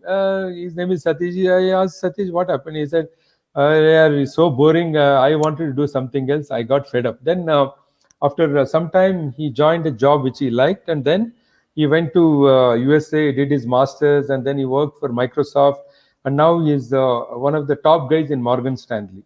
Okay, so we in the industry, suppose if I get a job application from someone, and then I see if he has worked in 5 years, 5 different companies, then I don't prefer him, because in 5 years, 5 companies, he might not have learned anything. But in the beginning of first 1 year, if you quit one company and join another company or change 2 3 times, that is fine, because you need to find some kind of stability and like the job. That's very important. But CNC machines and all that, again, industrialization is happening very rapidly in India. I mean, I'm not saying that we are not industrial country, but I always, when I talk like that, I'm comparing ourselves with China. Okay, they call China the manufacturing, for the world. They are manufacturing for the whole world. Okay, whereas in India, we are actually manufacturing for our own requirements. We are still not that great in exports. So now there is an opportunity for us to excel in manufacturing. So fields such as CNC machines, electronic manufacturing equipment, all these industries are going to do well in the next few years. Okay, so having an experience in that, when you go for the next job, let us say you apply for a production manager job in a manufacturing company, and then when you exhibit your knowledge that you worked in a CNC or as an operator, you understand the machine completely well, definitely you have much better chance of grabbing that manager's jobs compared to other guys. That's my answer. Okay. Okay, sir. Thank you so much. I guess Shubham might have got his answer in proper way. Uh-huh. One more question from Shubham. As a Mhm. fresher, students and their parents are concerned about salary. What should be action plan for such obstacle? See, don't chase for salary. Gain enough knowledge, enough competency, confidence, and then that salary will chase you. Then you have to run. You will get so many offers. Then you have to decide, whether to join this company or that company. I've seen some of my friends telling me that see, I got 2 jobs. This company is giving 60 lakhs. That company is 70 lakhs salary, but this company is 1 kilometer closer to my house. So you'll get into that kind of decision making, which is closer, which has a better canteen and all that. But money should not be the decision maker in the beginning. Many times, parents are always very proud. I don't criticize, but many times they are better off telling about their children's achievement in some party or marriage. My son works for Microsoft, my son works for Oracle, something like that. But if you are working for a smaller company, that doesn't mean that you are no less important person. Okay, it's only a matter of time before you also start working for that company, or you may become a boss for such people also. Okay, so don't get into that kind of pressures. But once you gain the required expertise, money will automatically follow you. That's my advice. Great, sir. Thank you, sir. Sir, Mhm. one more question from Poonam. Can Okay. mechanical candidates get job in IT software, and what do we have to do for it? See, mechanical engineers have the opportunity to work on CAD software. Okay. Today, if you look at aerospace industry, I am doing embedded system designing and electronic module for the aircraft. Okay. Then who is doing actually the mechanical structures, which is even more important than electronics, because it has to be aerodynamically designed structure, special composite materials and all that. So for mechanical engineers, they have a lot of opportunity to learn what you call these microcad. There are a lot of softwares are there. If you look at some of the biggest aerospace companies, they also sell the softwares which are used for designing aircrafts and structures and all that. But if you want to really enter other software areas, it is very much possible actually, because software is such a thing. You can always learn that, but only thing is you will be spending some of your time uh, trying to learn something which you did not learn in your 4 years engineering. So it's going to be a repeatable job. But I've seen a lot of my friends completely migrating to software. They are even working in USA and all that. That is possible.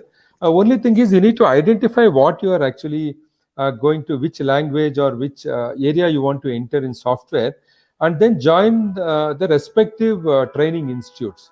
Yes, so many institutes are available, and then you should be really a quick learner. So if you look at most of the aptitude tests conducted by companies like Infosys and all that, they have very clearly mentioned that what we actually test in students' capabilities, how fast learner they are.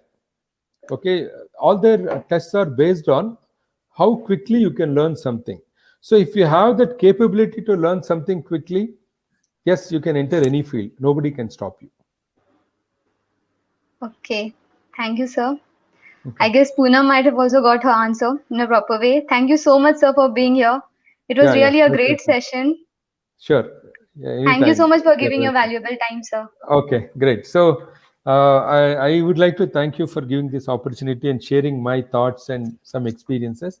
I wish all of you all the best, and I wish that you achieve much greater success than me and become something big in the industry. I look forward to seeing that day, that one day. Okay. Sure, sir. Thank you, sir. Okay. Okay, then bye. I just quit the meeting now. Okay. Yeah, bye, sir. Thank you, sir. Yeah. Thank you. Bye. Over to Avinash.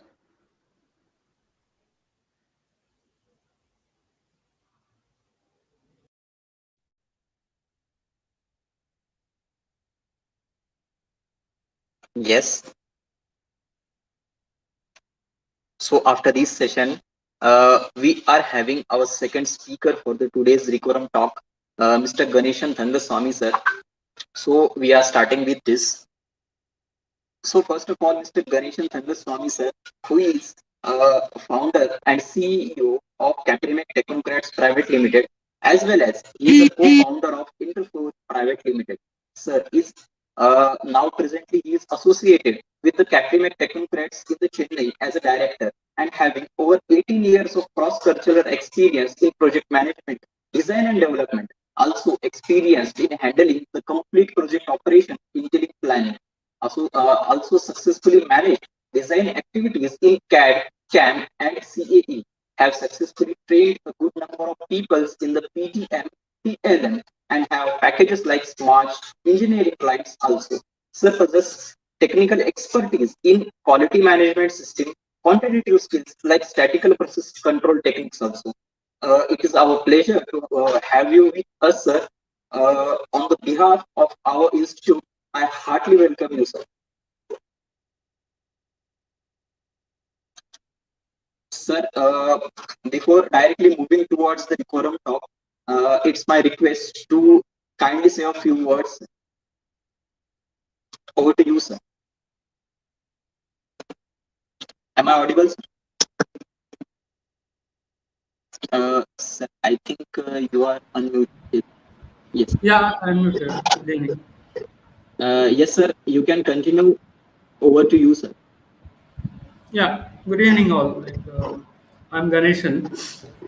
As Avinash told, I have 18 years, over 18 years experience in automotive and other industrial product companies. Like now, I worked with Ashok Leyland, Daimler, Jaguar Land Rover, and Kamaz. Most of the top 10 OEMs in the world. I I will go through one by one like as a template. I will not take a presentation. I would like to go for a speech kind of thing. Okay. In between, I'll show you Okay. something. Okay. See, everybody most all of you from mechanical, right? No, sir. Actually, students from electrical, mechanical, and electronics and communication department. Okay, got it. See, I have interviewed around more than 250 to 300 people for my previous company as well as for my company. And out of those, 90% of the people wanted to pursue design career.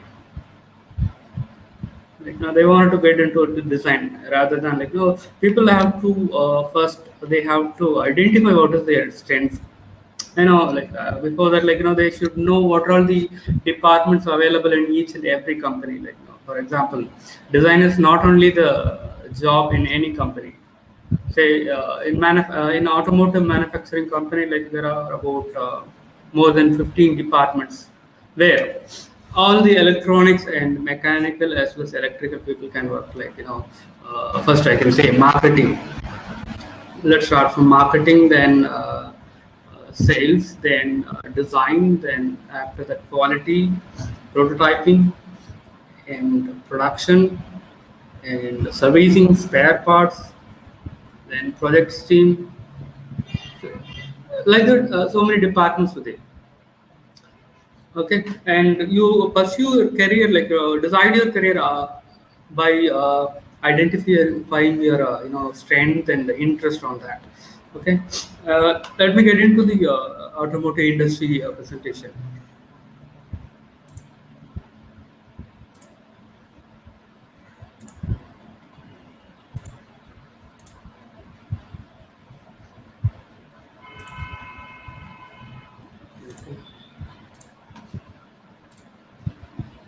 See, today's hot topic is that Indian EV market.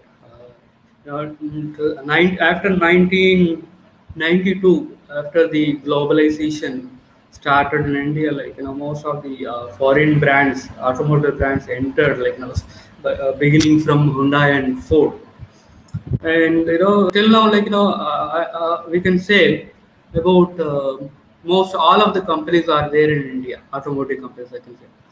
And Indian market, EV market, now it is driven by current present Indian auto industry is divided by four categories, two-wheelers, three-wheelers, passengers, and commercial vehicles.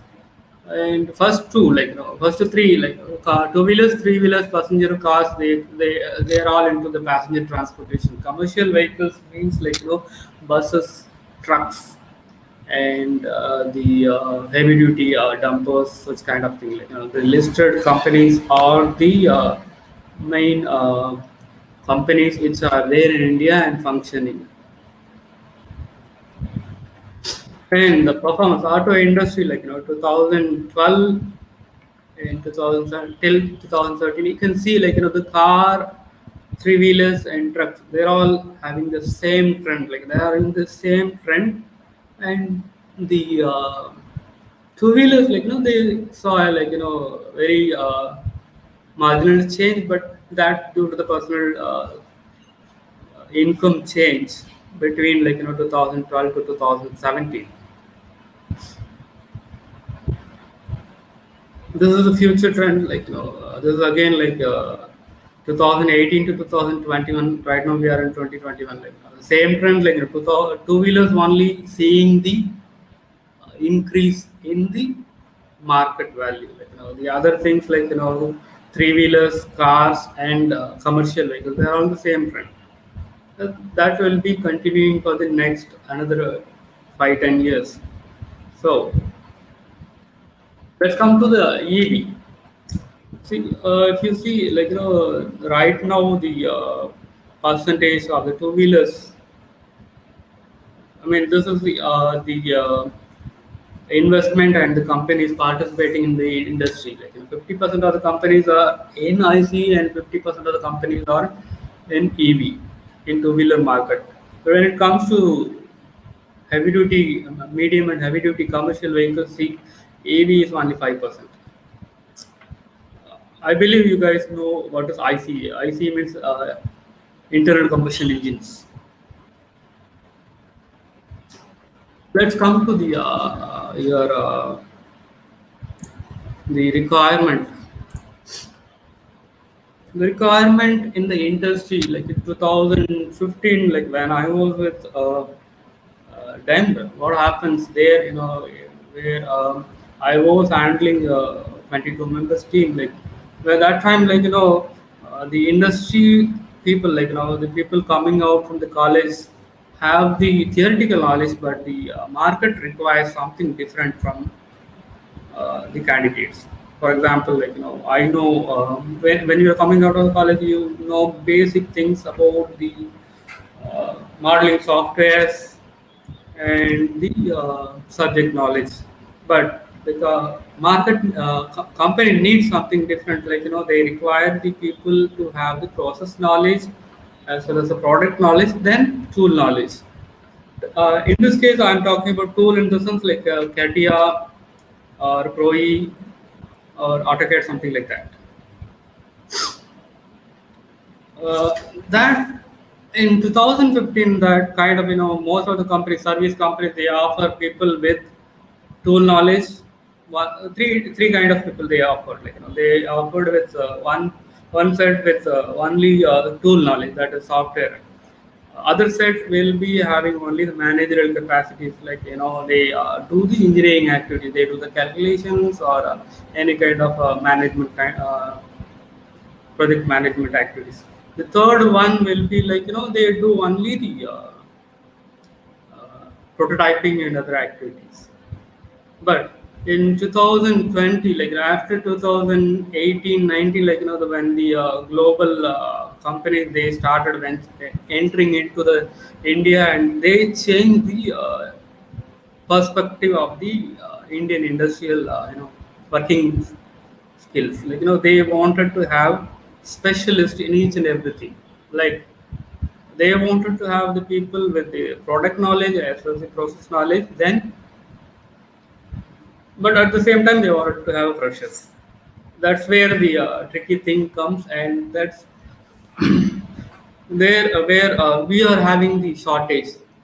In 2017, I sort of having some training institute, where we can fill in, fill the gaps whatever have in the market. The people are coming out of the college and they are finding it very difficult to get into any companies, because companies require experienced people as well as companies require the freshers with the skill sets of experienced people. That's where people found, people are finding it very difficult to get the job in any big companies. They end up in getting a job in startups or in doing it doing some other jobs. So I decided to create a company with training, what the company requires. So I had a tie up with a few companies Ashok Leyland, Renault, saying that you recruit the people and we train and will deploy it to them. But what happens, companies agreed, but the people, students, they were not ready to accept this one, because the current scenario, the people are very much interested in getting any certificates or anything, but they don't want to get into any kind of real training or anything. That's where we found very difficult to get in on board the students in our this one. And when it comes to the job market, in 2016 onwards, 15 onwards, the PS6 started, where the mechatronics and electronics, electrical people were very much required in the automotive companies. Where before that, automotive companies only recruiting the mechanical engineers and automobile engineers. And the colleges also, they were focusing only for the electronics and electrical department. They were focusing only on the their own domains, not on the industry based studies. The same thing, I believe the same thing is continuing now also. And that's where 2015 to till now, companies are very much struggling to identify or get the people on the electronics or mechatronics or electrical, which you know, on the for the automotive market.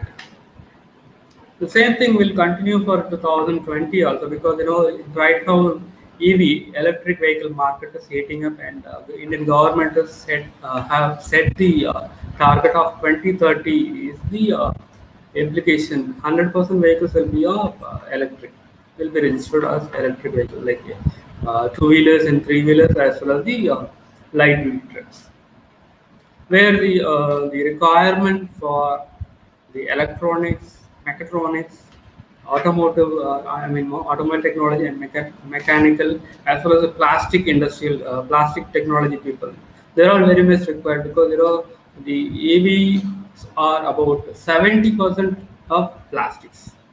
Rest of the 30 are of metals and other stuffs.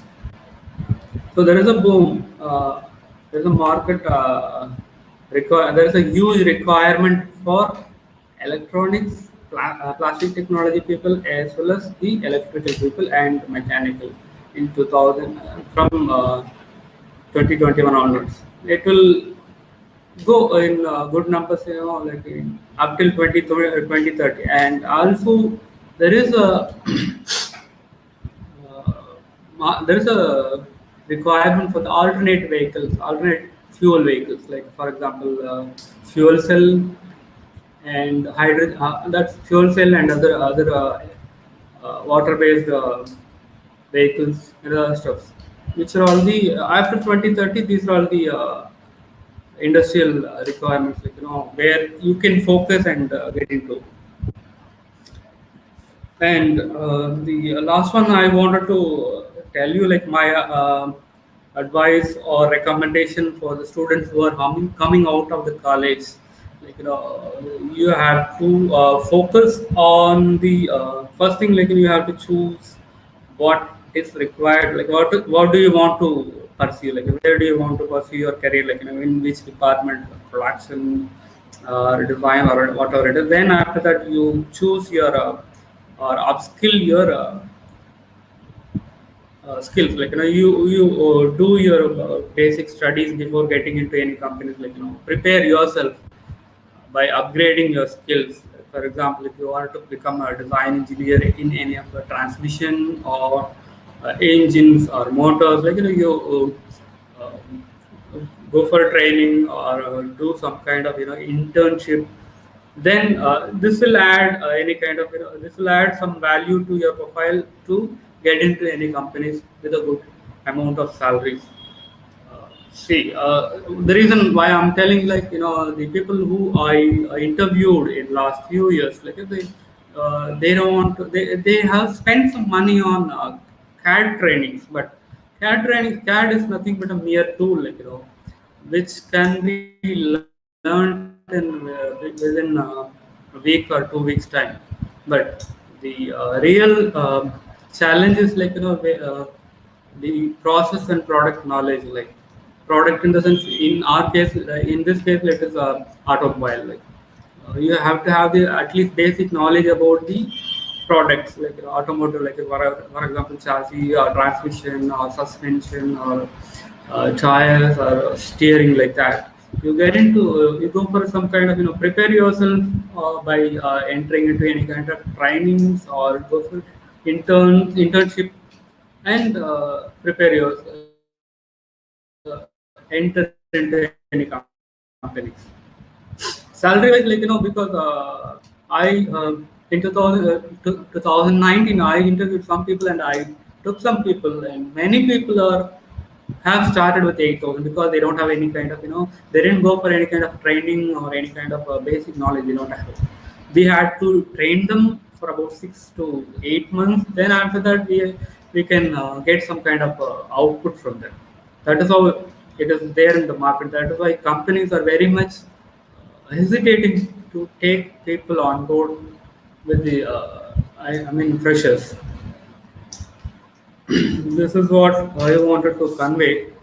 Uh, I took only 20 minutes. I'll be happy to have a question and answer session rather than going for any kind of statistics. you might be having a lot of uh, questions or doubts or clarifications about how to get into any kind of companies or anything. Whatever you have it in your mind, you can ask me. I can answer.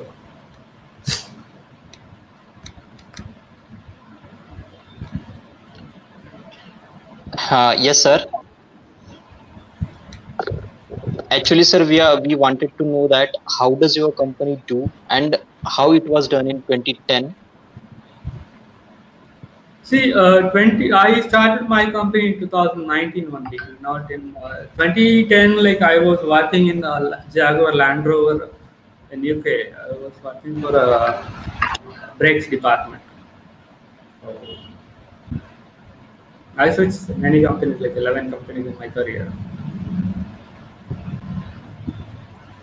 See, 2010, like the market was very limited. Like it was not as like 2021.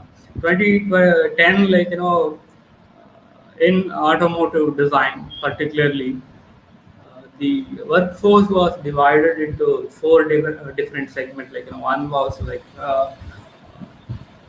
CAD department, like where the people do only the CAD designs, computer aided designs, like in AutoCAD or Pro E or anything. The second one is engineering department, where the people monitor the CAD department as well as they do the engineering calculations and following up with any kind of new product development. The third one is like the projects team, where they do the project plans and they follow up with the engineering and CAD teams, and they deliver according to the timelines. The fourth one, management team. But in 2021, like all the four teams are merged into one.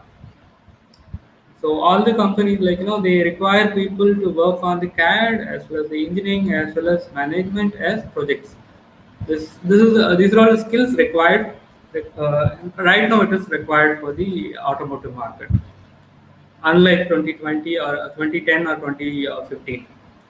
The the MNCs like Daimler or Renault, like they have come to India and they change the perspective of the workforce required in automotive design. Okay. Hello, sir. Good afternoon, sir. Good afternoon. So I would like to know, like now, as because of Corona situation in 2020, like lot many things have changed. So, Yeah. what are the changes? Like, is everything happening expected, whatever you have expected, or something what you have not expected? See, 2020, previous to Corona, like there were a lot of startups on the so electric vehicle. There were about, to my knowledge, like post COVID, about 7 companies closed, 7 startups closed. So they were all into the electric vehicle startups because of the COVID and other things. But this COVID is affecting only the commercial vehicle transportation. For example, trucks or buses, public transportation. But the COVID has given, given a hint that personal transportation will get increased. For example, two-wheelers and the cars, personal cars, the requirements are getting increased day by day, and you can see the 2020 there were about 50,000. For 2019 there were about 1,50,000 vehicles sold in India, two-wheelers, electric two-wheelers, but which is expected by this year about 3,70,000 vehicles. It's a huge increase, right? That is due to Right. the COVID. So, auto market, like it found it faced a very huge crisis because of the BS6 to E electric vehicle. But still, both the things will go for, on the same track. But there will be slight change from IC to electric. Okay, thank you, sir. Thank you so much. Sir, what are your plans for 2025? Like, how the company do you want to expand till 2025? Right now we are working on as like the other companies, we want to develop our own product on the electric vehicle segment. We are working on the electric bike, and in 2025 we would like to have our own company in Europe by selling entering into the Europe market. Great, sir. Sir, now we have to, there are so many skills which we want to upgrade in ourselves. So how are we supposed to start today for 2020 as well and as well for 2025? See, for 2025, you need to start now. So, example, as I told you, where do you want to pursue, which domain you want to pursue your career. First, you need to identify, as I asked Avinash, that about 90% of the students are interested in pursuing in design department. Assume 90% of the students are aspiring or getting to design, and what about the other departments, from where they will get the candidates or sources.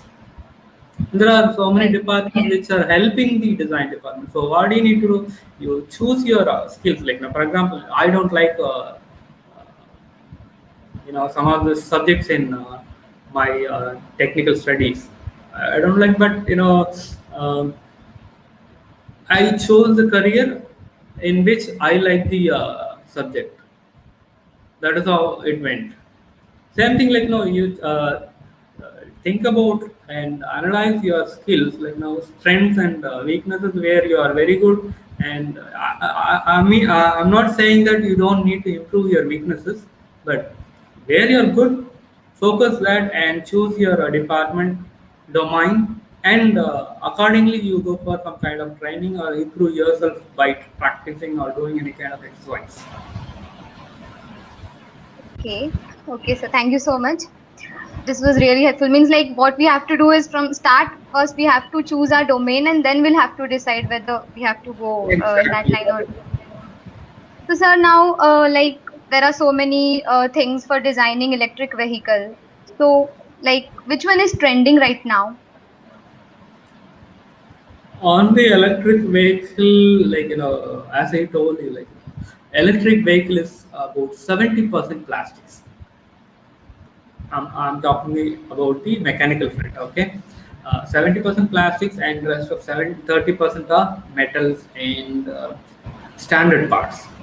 Uh, if you are a mechanical engineer, I would suggest you to go and study about plastics and lightweight materials and improve your skills on, for example, carbon fiber, which is not there in India, but the future requirement is on carbon fiber, because every company, every product manufacturer, they wanted to reduce the weight of the vehicle to increase their range. For example, if I reduce the weight of my two-wheeler, my two-wheeler driving range will get more, right?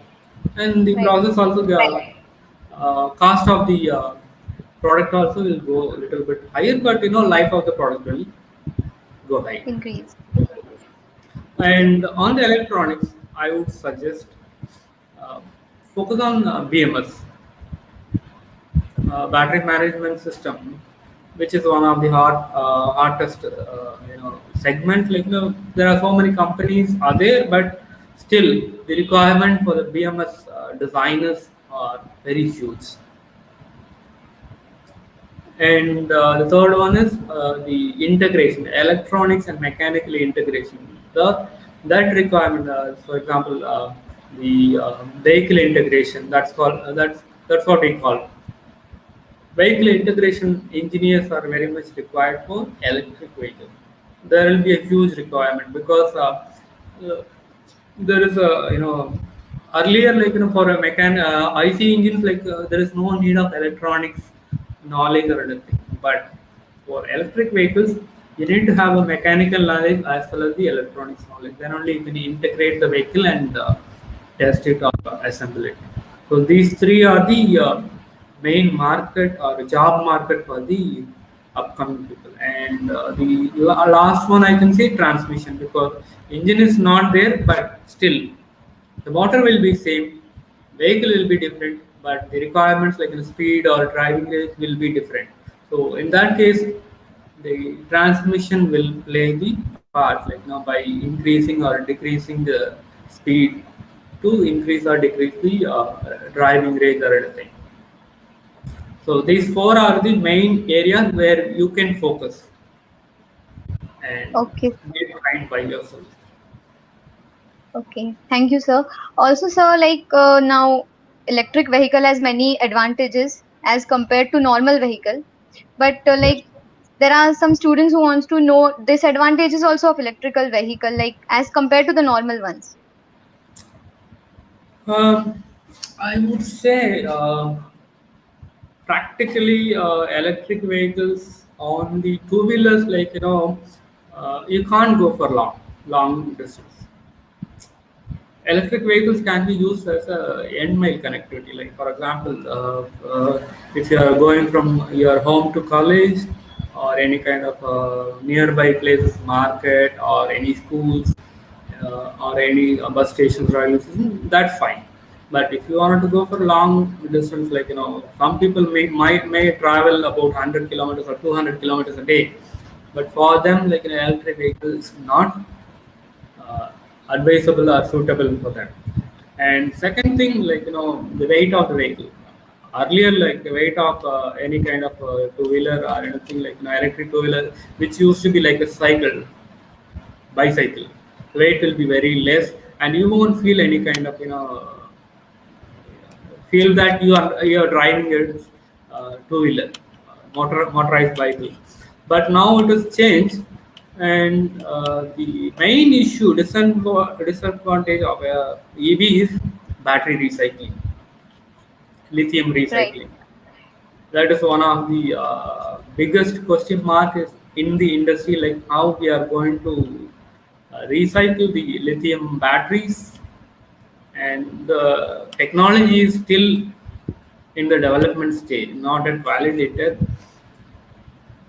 and that is one thing. And other thing is that the lithium source by 2030, like all the lithium source will be utilized in all over the world.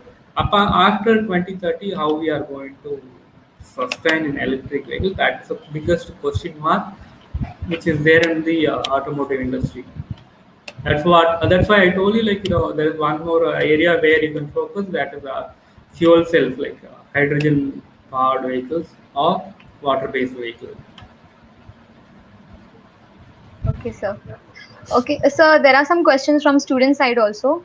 Like Yeah, please. a lot of people are trying for designing industry. How these design industries, how these people could join electric vehicle industry? See, I will answer the first question in two different ways. Like, one is design engineer.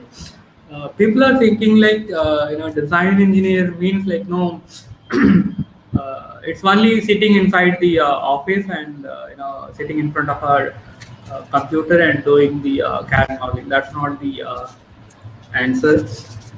The thing is that to become a design engineer, successful design engineer, you have to fill many shoes.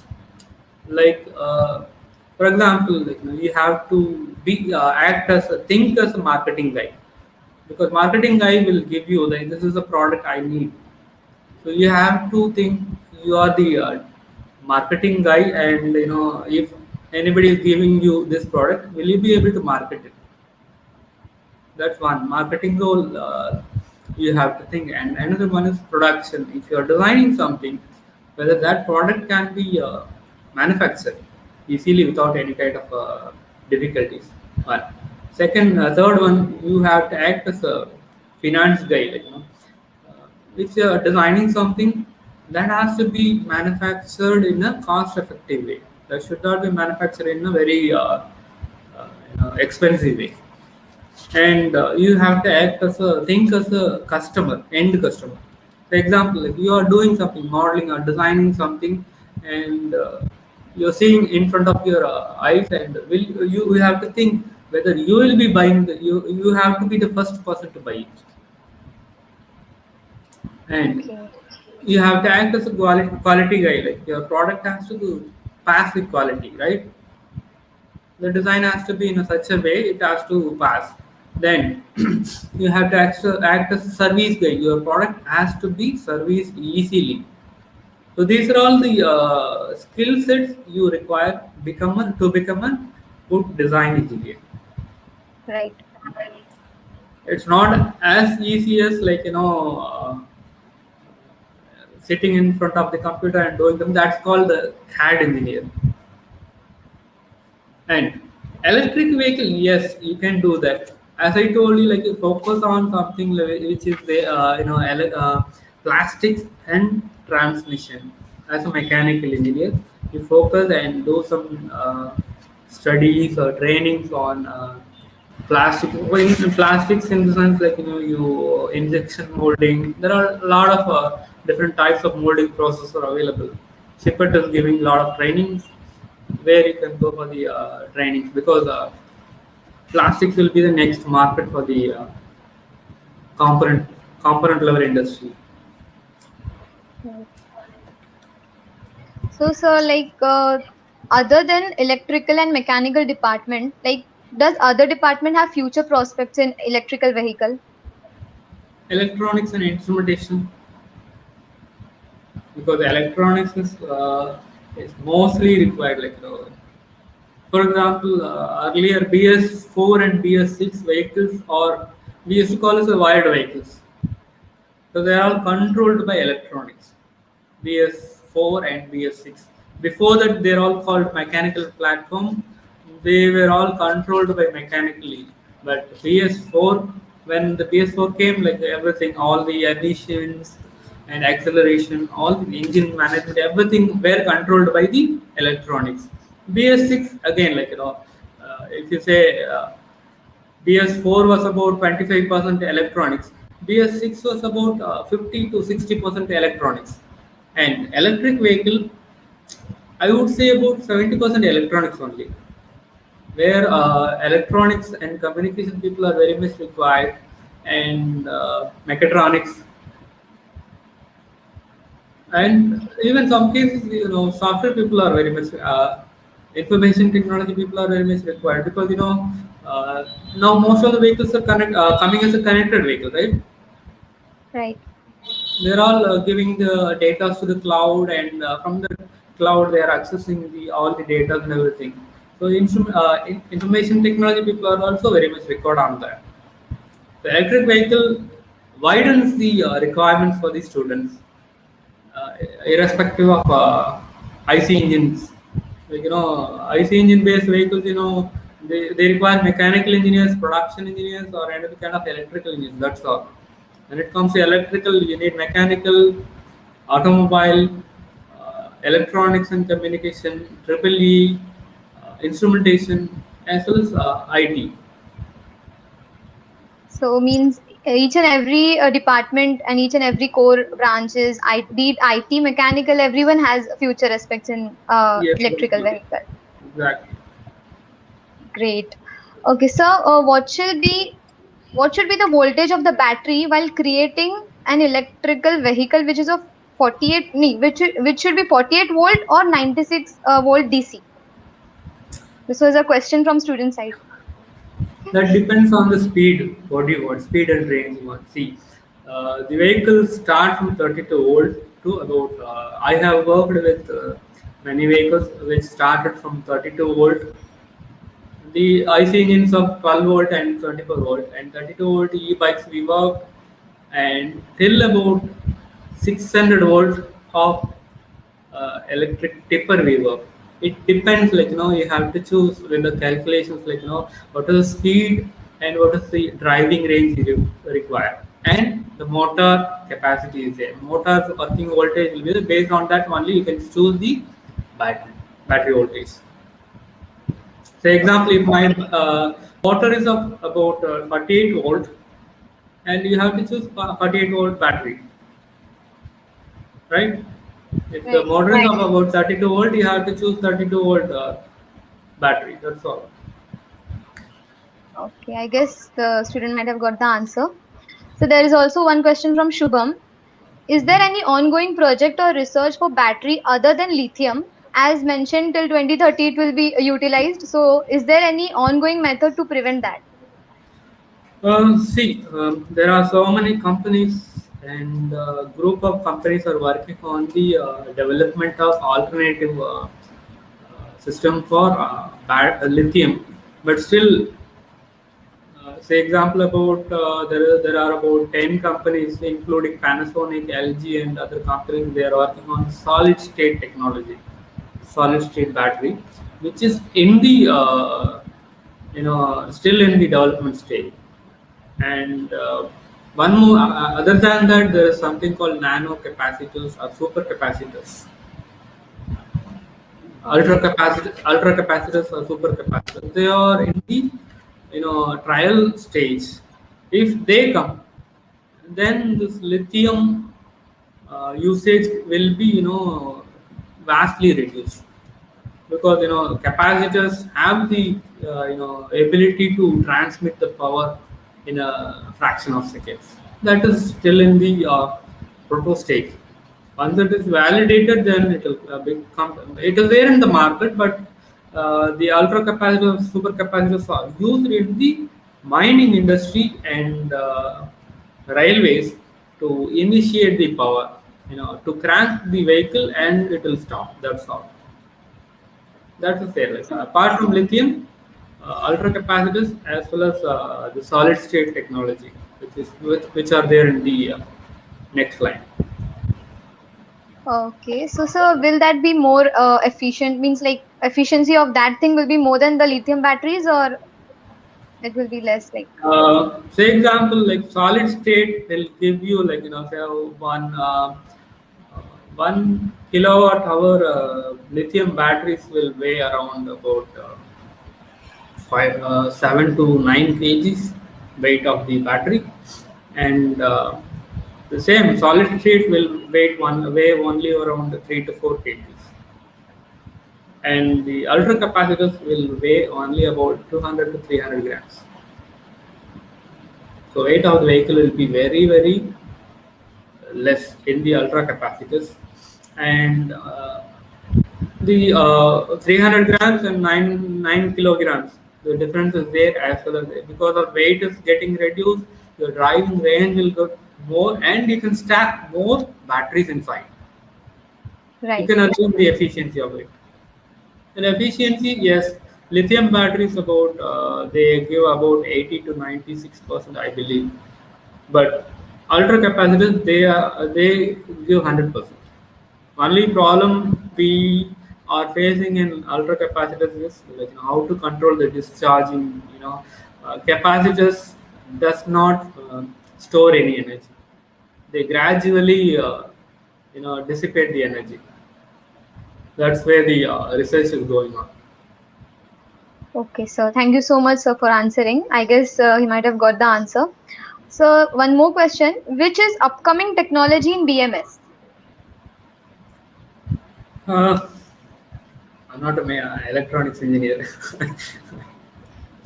I'm pure mechanical, but I would suggest if you are very keen in developing or working by yourself, please do work on focus on something called dynamic DMS.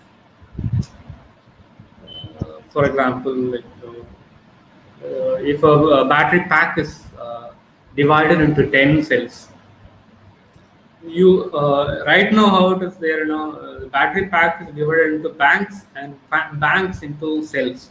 A bank will be having somewhere close to 4 to 5 battery cells, and pack will have about 5 to 10 battery banks. So DMS will monitor the battery banks,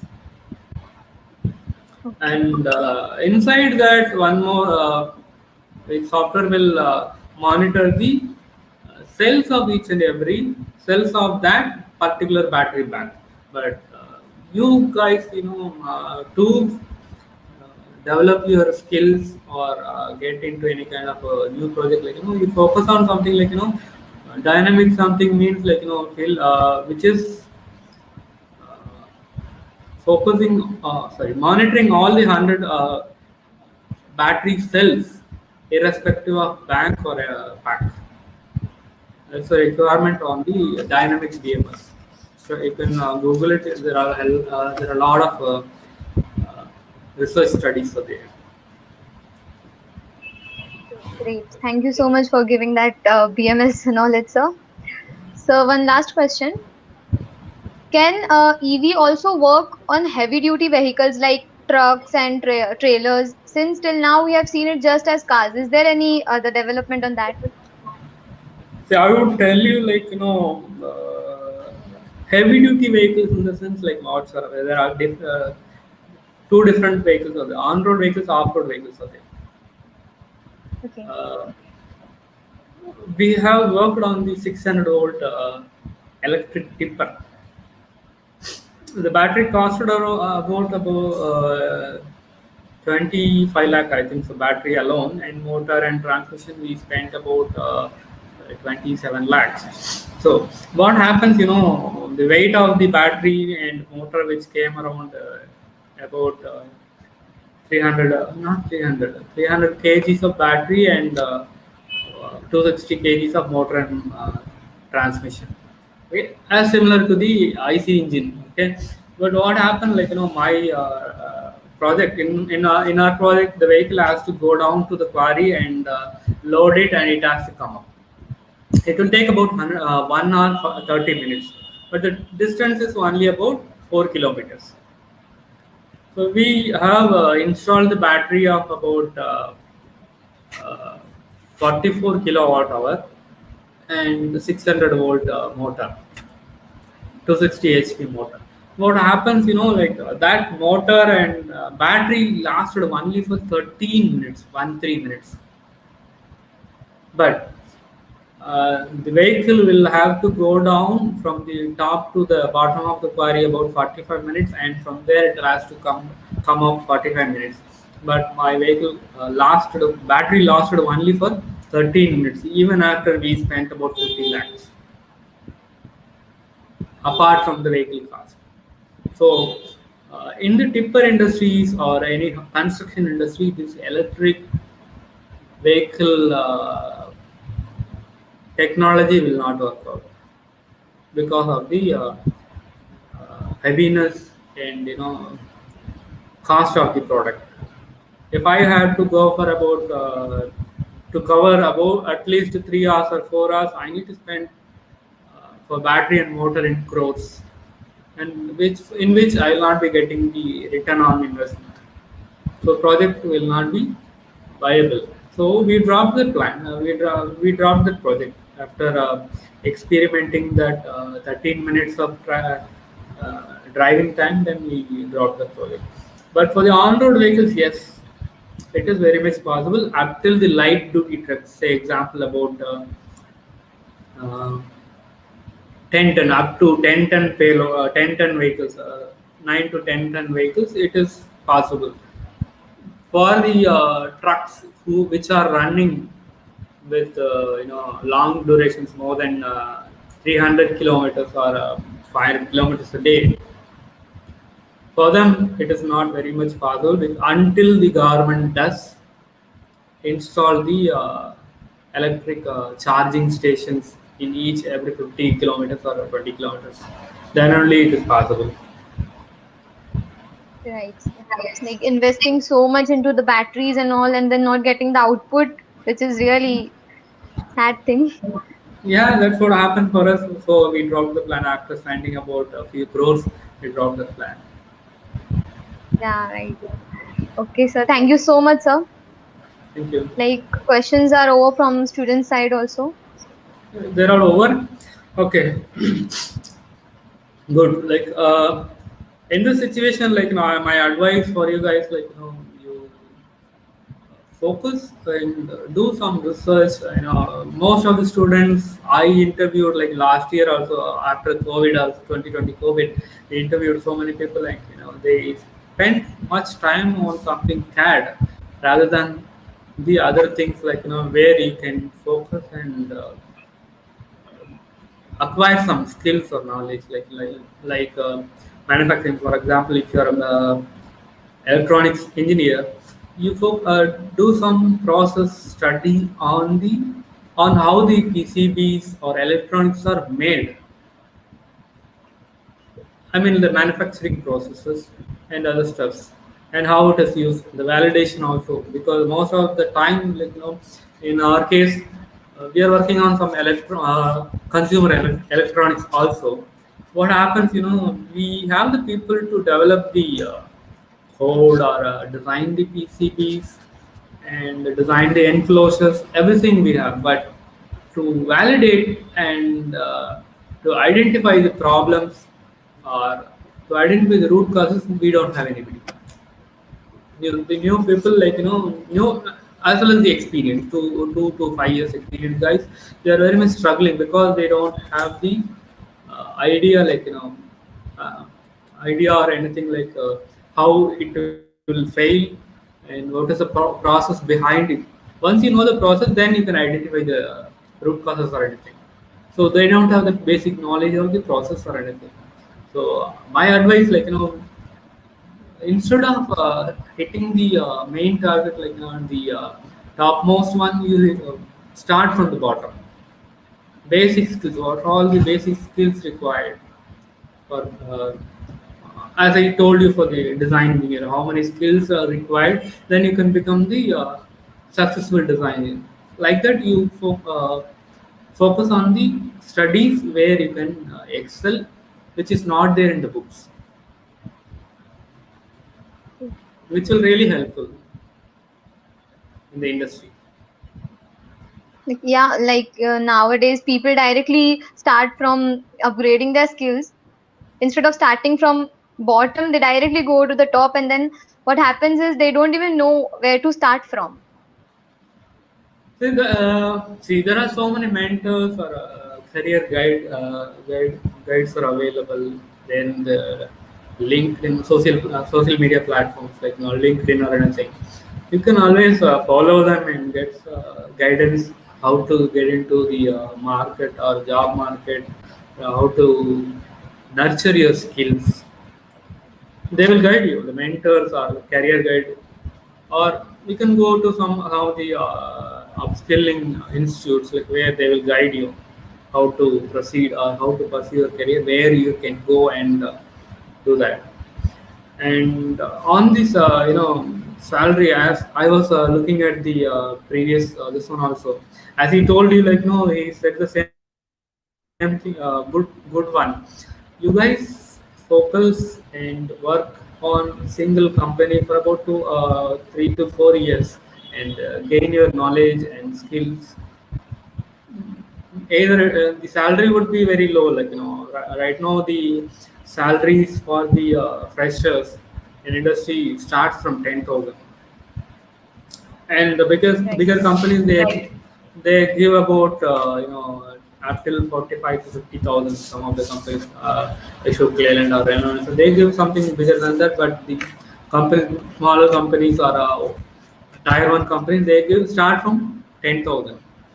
You be there for about 3 to 4 years or 5 years. You gain your knowledge, skills. And what happens? The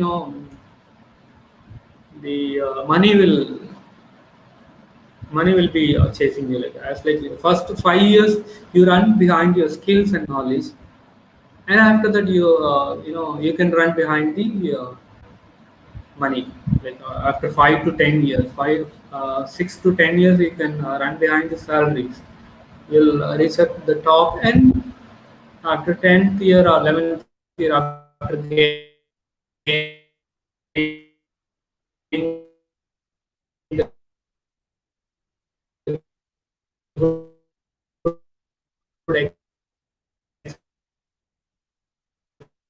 experience, you settle somewhere. So actually now, like you said about the salary and about the skills. So sir, I have a question in my mind This right is how now. the market or what happened. Can Network you problem. hear me? Yes, sir. Yeah, yeah.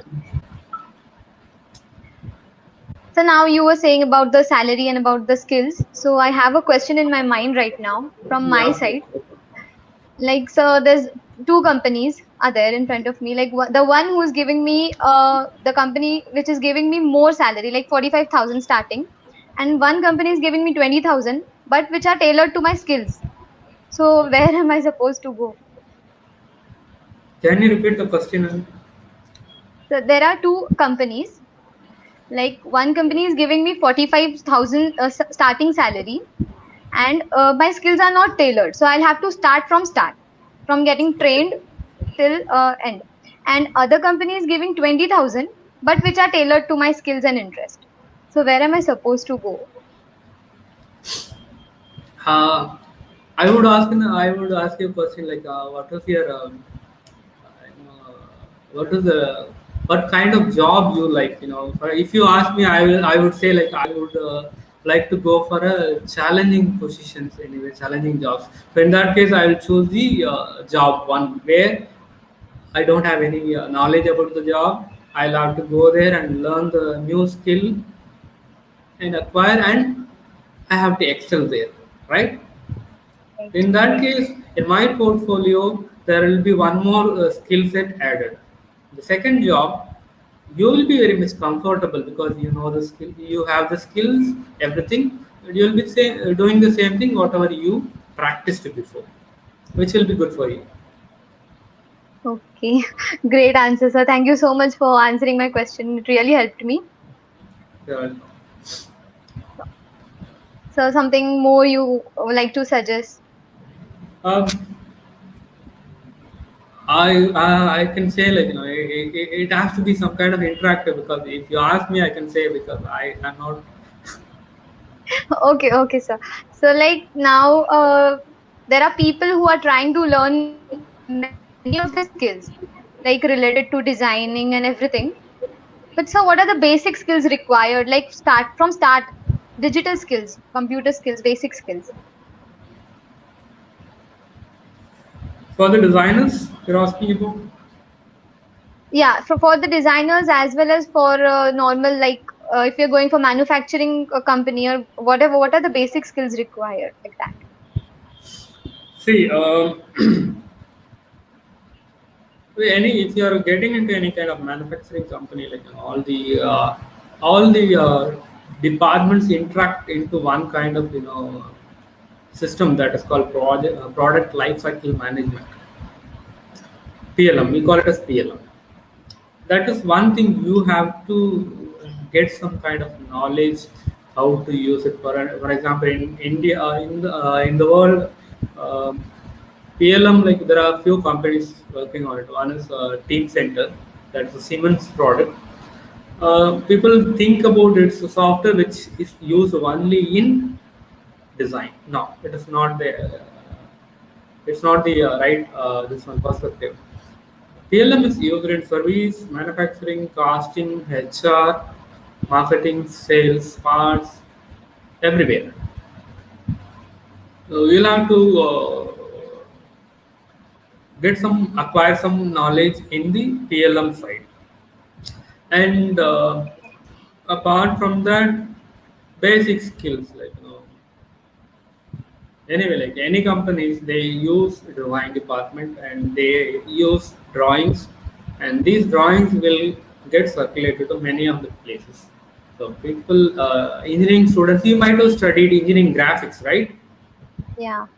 Yes, sir. Do some groundworks and do the refreshment on the engineering graphics. That will really help you in companies, getting into the companies. And after getting into the company, like if you have the knowledge or skill of reading the drawings, it will really help you. Okay, These sir. two are the very good, very useful things for any, even if you are a design engineer or a production engineer or assembly, whatever you are. But these two will help you getting into the next level. Okay, sir. For sure, we will work on our skills, sir. Thank you so much, sir. Like, questions from my side is over, sir. Good. Also from the student side. So thank Okay. you so much. This was really a helpful session. Thank you so much for increasing our knowledge, sir. Thank And you very thank much. you so much for giving your valuable time also. Thank you very much. for patiently hearing my this one speech. So that was really helpful. So Okay. it's worth it. Oh, good. Thank you. Okay, thank you, sir. Thank you. Uh,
So thank you so much, everyone, for joining.